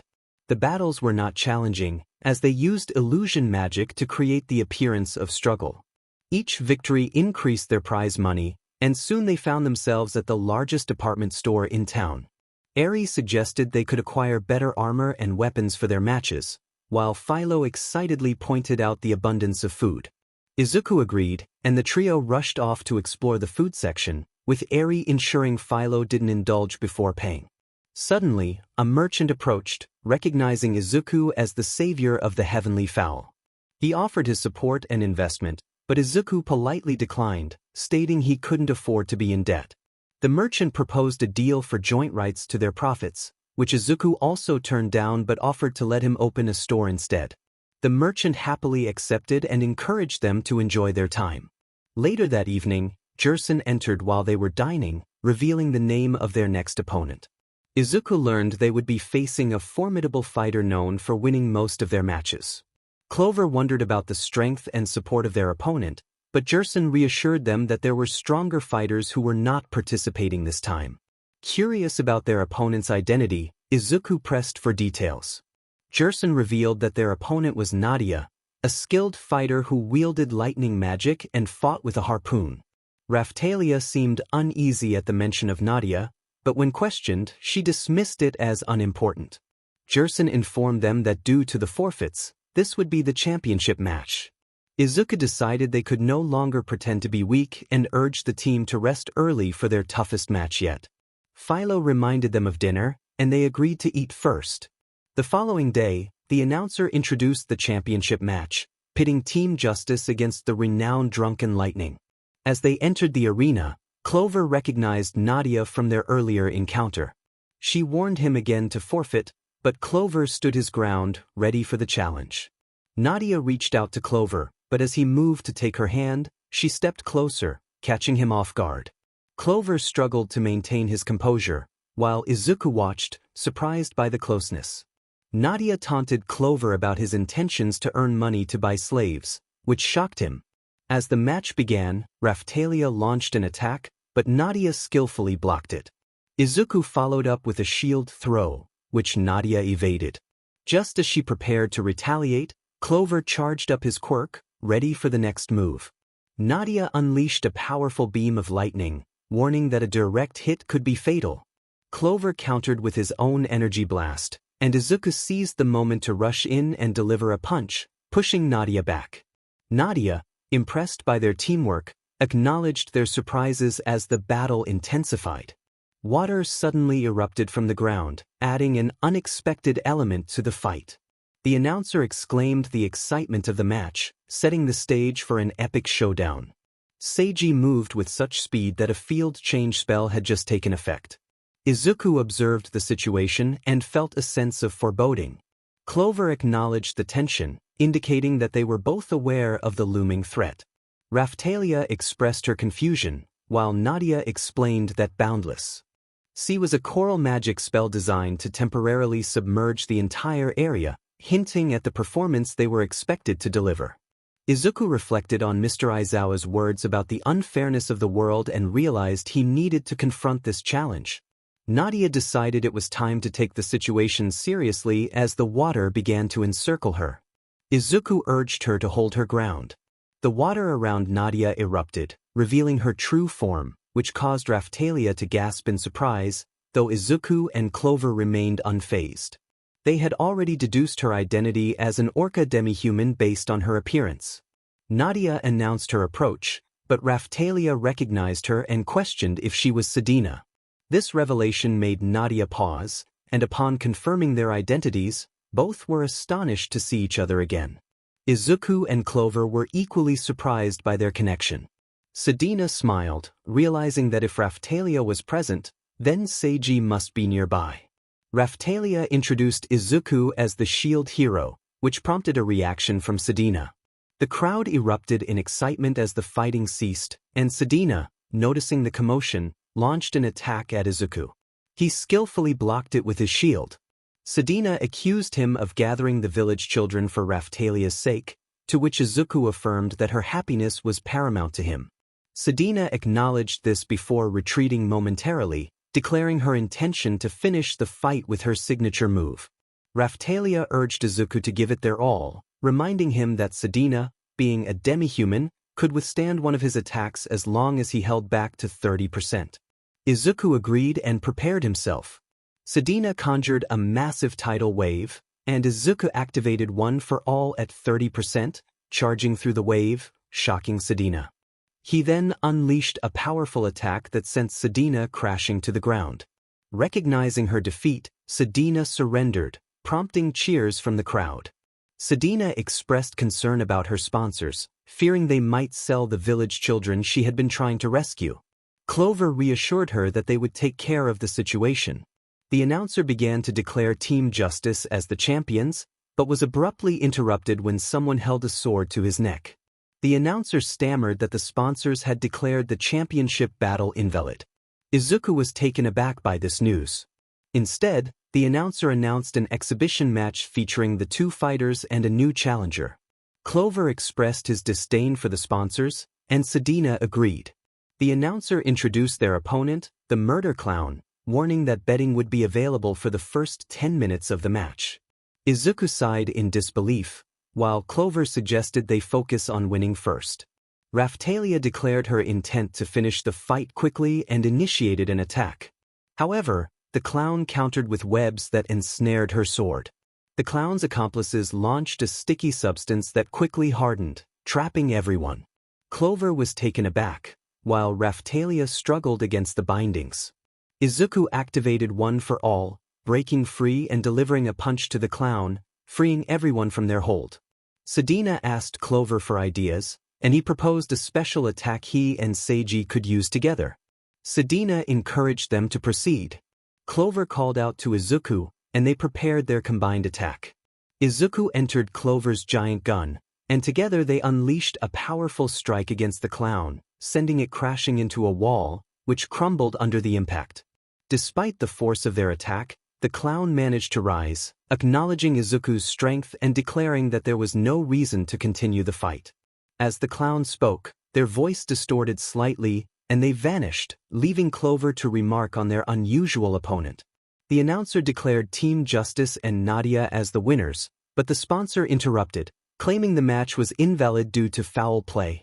𝐒𝐻, sensing the tension, confronted the sponsor, warning him to be cautious with his words. He asserted that Izuku was no cheater and demanded that the Shield Hero receive the rewards he deserved. The crowd began to recognize Izuku's identity, and 𝐒𝐻 took the opportunity to challenge the sponsor to a match for the audience's entertainment. The announcer hesitated but was persuaded by the innocent pleas of 𝐼𝐬 and Philo, who tugged at his breathed leg. With a reluctant agreement, the announcer called for bets to be placed, and 𝐒𝐻 confidently declared that he would handle the sponsor. Clover and the others prepared to support him, ready for whatever came next. Izuku expressed his gratitude to his mentor as they stepped aside to give 𝐒𝐻 some space. The announcer called for the match to begin. The sponsor, realizing there was no escape, attempted to strike 𝐒𝐻 only for him to vanish. The sponsor was bewildered, unable to comprehend 𝐒𝐻's sudden disappearance. It was clear that the opponent didn't last long in the fight. 𝐮𝐷ina was astonished by 𝐒𝐻's abilities, remarking on his impressive skills despite his age. Izuku reassured her that while 𝐒𝐻 might be older, he was far from weak. 𝐮𝐷ina introduced herself, and Izuku followed suit, stating his name and title as the Shield Hero. Clover, Izuku's twin brother, introduced himself as well, claiming the title of the Vassal Gun Hero. 𝐮𝐷ina thanked them for looking after Raphtalia, to which Clover humbly credited Izuku for the care. As they moved on, Izuku and Raphtalia found themselves in a place filled with enslaved individuals. Raphtalia reminded Izuku that they couldn't rescue every SLV they encountered.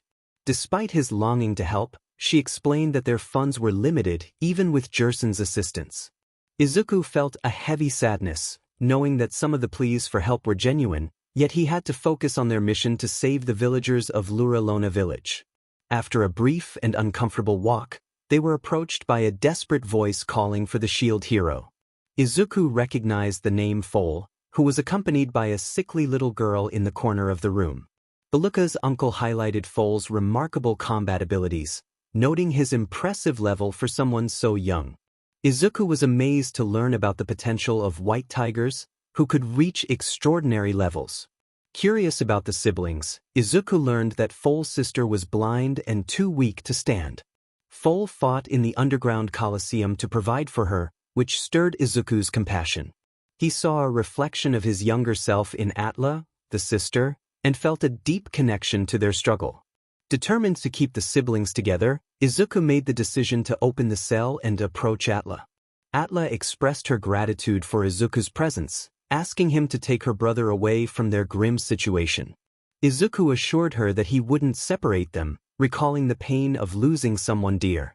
He produced a green potion, an elixir of Yggdrasil, and promised to help 𝐼𝐬 recover. Foal was overwhelmed with gratitude, vowing to repay Izuku's kindness. After administering the potion, 𝐼𝐬 felt warmth spread through her, and Foal was overjoyed to see his sister's condition improve. Izuku reminded them that more doses would be needed for full recovery, but for now, 𝐼𝐬 should rest. He lifted her gently, declaring that they would take both siblings back with them. Upon returning to 𝐼𝐬 village, 𝐮𝐷ina joyfully announced her feelings for Clover, much to his surprise. 𝐒𝐻 found amusement in Clover's flustered reaction, while Raphtalia teased him about possibly having a drinking contest with 𝐮𝐷ina. As time passed, the village underwent reconstruction, and 𝐼𝐬's health continued to improve. However, Clover found himself trying to evade 𝐮𝐷ina, who persistently sought his attention.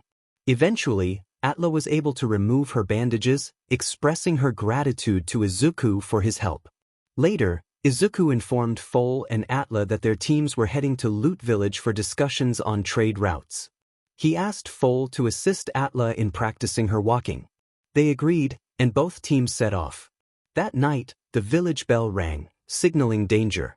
𝐒𝐬 burst into the room where Foal and 𝐒𝐬 were resting, warning them of an attack. Foal was alarmed to see the village engulfed in flames, as a slaver boss and his crew threatened the inhabitants, ensuring no one could fight back. Foal rushed to signal for help, determined to protect his sister and their home. Unfortunately, he got caught. The slaver boss observed the situation, noting the failed attempt to signal for help. He glanced over at 𝐒𝐬, expressing his delight at having captured a white tiger. Foal, protective of his sister, warned the slaver not to touch her, vowing to make him pay if he did. He attempted to reach 𝐒𝐬 but was restrained by one of the slaver's henchmen. In a desperate move, he bit the man's hand to escape, only to receive a punch to the face. The slaver boss, displeased with Foal's defiance, decided that they would need to make an example of him. He drew his sword, preparing to strike. 𝐒𝐬 urged her brother to run, but the slaver boss threatened him, declaring his intent to end Foal's life. Just then, a beam of ice shot through the air, freezing the sword before it shattered. The slaver boss was taken aback, demanding to know who had intervened. One of his goons pointed to a hooded figure standing in front of the main building. The figure remained silent, then jumped down to ground level, declaring that some like the slaver did not deserve to know their name. The slaver boss, filled with rage, demanded to know their identity. The figure, with a swift motion, removed their cloak to reveal 𝐒𝐮𝐬, who stepped forward with determination, vowing to protect the children.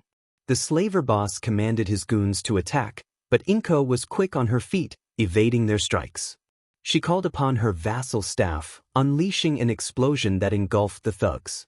Pointing her staff at the slaver boss, she declared that he would pay for harming innocent children. Redirecting her staff, she unleashed a surge of electricity on one of the goons, incapacitating him. The slaver boss, furious, charged at 𝐒𝐮𝐬, who began to spin her staff, summoning 9 different colored lights. Absorbing the lights, she charged forward and delivered a powerful punch to the slaver boss, sending him crashing into a wall. Though not as strong as her son Izuku's punches, it was still enough to incapacitate him, though it strained her arm. She quickly pointed her staff at her arm, using its power to heal herself. Turning to the demi-humans, 𝐒𝐮𝐬 asked if they were all okay and rushed to check on Foal, who reassured her that they were fine, thanks to her. 𝐒𝐮𝐬 expressed her relief, having been worried about their safety. Just then, Raphtalia arrived, demanding to know what had happened. Izuku and the others returned, assessing the situation. Sadina pointed out the slaver boss, and 𝐒𝐮𝐬, overwhelmed with emotion, rushed to Izuku and embraced him tightly, expressing her joy at his safety. Izuku, surprised, questioned her presence, while Raphtalia learned that 𝐒𝐮𝐬 was Izuku's mother. Everyone's eyes widened in surprise, and Clover called out to 𝐒𝐮𝐬, who was overjoyed to see her son alive, embracing him tightly. Amidst the laughter, the slaver boss regained consciousness, only to be met with 𝐒𝐮𝐬's fierce glare, causing him to freeze in fear. He pleaded for mercy, claiming to surrender, but Raphtalia confronted him, reminding him of his past actions. 𝐒𝐮𝐬, confused, asked what Raphtalia meant, and Izuku explained the slaver's history of kidnapping. The slaver boss threatened that if he were killed, the village would suffer. Just then 𝐒𝐬 and more soldiers arrived, and 𝐒𝐬 introduced herself to 𝐒𝐮𝐬, noting the resemblance to her son. Clover explained the situation, and 𝐒𝐬 recognized the slaver's insignia, revealing its connection to a noble family. Izuku and Clover were frustrated at the thought of letting the slaver escape punishment. 𝐒𝐮𝐬 proposed a solution, which shocked Izuku, who questioned whether it was too harsh. 𝐒𝐮𝐬 insisted that the slaver's actions warranted a strong response, emphasizing the need to protect the innocent children they had rescued. Izuku sighed as he approached the slaver boss. He warned that the boss should not have spoken so carelessly, as even he could not shield him from his mother's anger. Her decisions were absolute, and as a result, each of them would face the consequences of becoming slaves. The slaver boss expressed disbelief, questioning whether Izuku truly intended to sell him into slavery, insisting it was impossible. Izuku clarified that while it might be impossible in Melromark, the situation was different in 𝐒𝐮𝐬. The slaver boss was taken aback, realizing that 𝐒𝐮𝐬 was the land that revered the shield demon. Izuku confirmed this, explaining that the shield demon was the one offering them as gifts of slavery. He added that given how they were treated there, the boss would soon wish for the execution instead. Desperate, the slaver boss pleaded for mercy, offering to pay any price to avoid becoming a SLV. Izuku explained that it was too late for negotiations, as the boss had sealed his fate by insulting him in front of his mother. Inko's words echoed in the air, "One reaps what one sows." The slaver boss's fate was sealed the moment he called Izuku a demon. The following day, Izuku shared the events with Melty, who expressed her astonishment and remarked that she would avoid crossing Izuku's mother. Izuku reassured her that his mother had shown restraint. She could have inflicted much worse punishment. He explained that her quirk allowed her to manipulate small objects, including skin cells, which was indeed frightening. He was confident that news of his mother's formidable nature would spread quickly. That night, Atla approached Izuku, unable to sleep and seeking a conversation. She confided in him about her feelings of helplessness during the village attack and her fear of being a burden to her brother. Izuku empathized, recalling his own childhood when he felt like a burden to Clover, who always defended him from bullies. Atla expressed her longing to become strong like him, and Izuku assured her that he would help everyone gain the ability to protect themselves.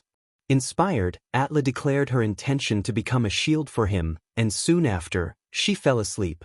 Izuku then took her back to Foal, who lamented his own perceived weakness in protecting Atla, expressing a strong longing to improve. This reminded Izuku of Clover's similar sentiments during his own struggles. He chuckled, noting the resemblance between Foal and Atla and himself and Clover. He mentioned that the next morning he would reset Sedina's level and invited Foal to join. The next day, Izuku and his party, now including Inko, gathered at the Dragon Hourglass to reset Sedina's and Foal's levels, maximizing the benefits Izuku could provide. As they departed, encountered 𝐒𝐻𝐬. Izuku felt a sense of foreboding, while Inko greeted 𝐒𝐻𝐬, thanking him for the vassal staff. Izuku was taken aback by this revelation. 𝐒𝐻𝐬 reassured Inko, advising her to wield the staff better than he had. He then noticed Foal and Atla, his expression shifting to one of surprise. When 𝐒𝐻𝐬 inquired about Foal's name, the boy introduced himself, followed by Atla. 𝐒𝐻𝐬 acknowledged them before departing. Izuku pondered whether 𝐒𝐻𝐬 had previously met Foal and Atla and why he had given his mother the vassal staff. Shaking off his curiosity for the moment, he and the others approached Morelia, eager to hear what she had to say. Morelia informed them that they had located the spear hero,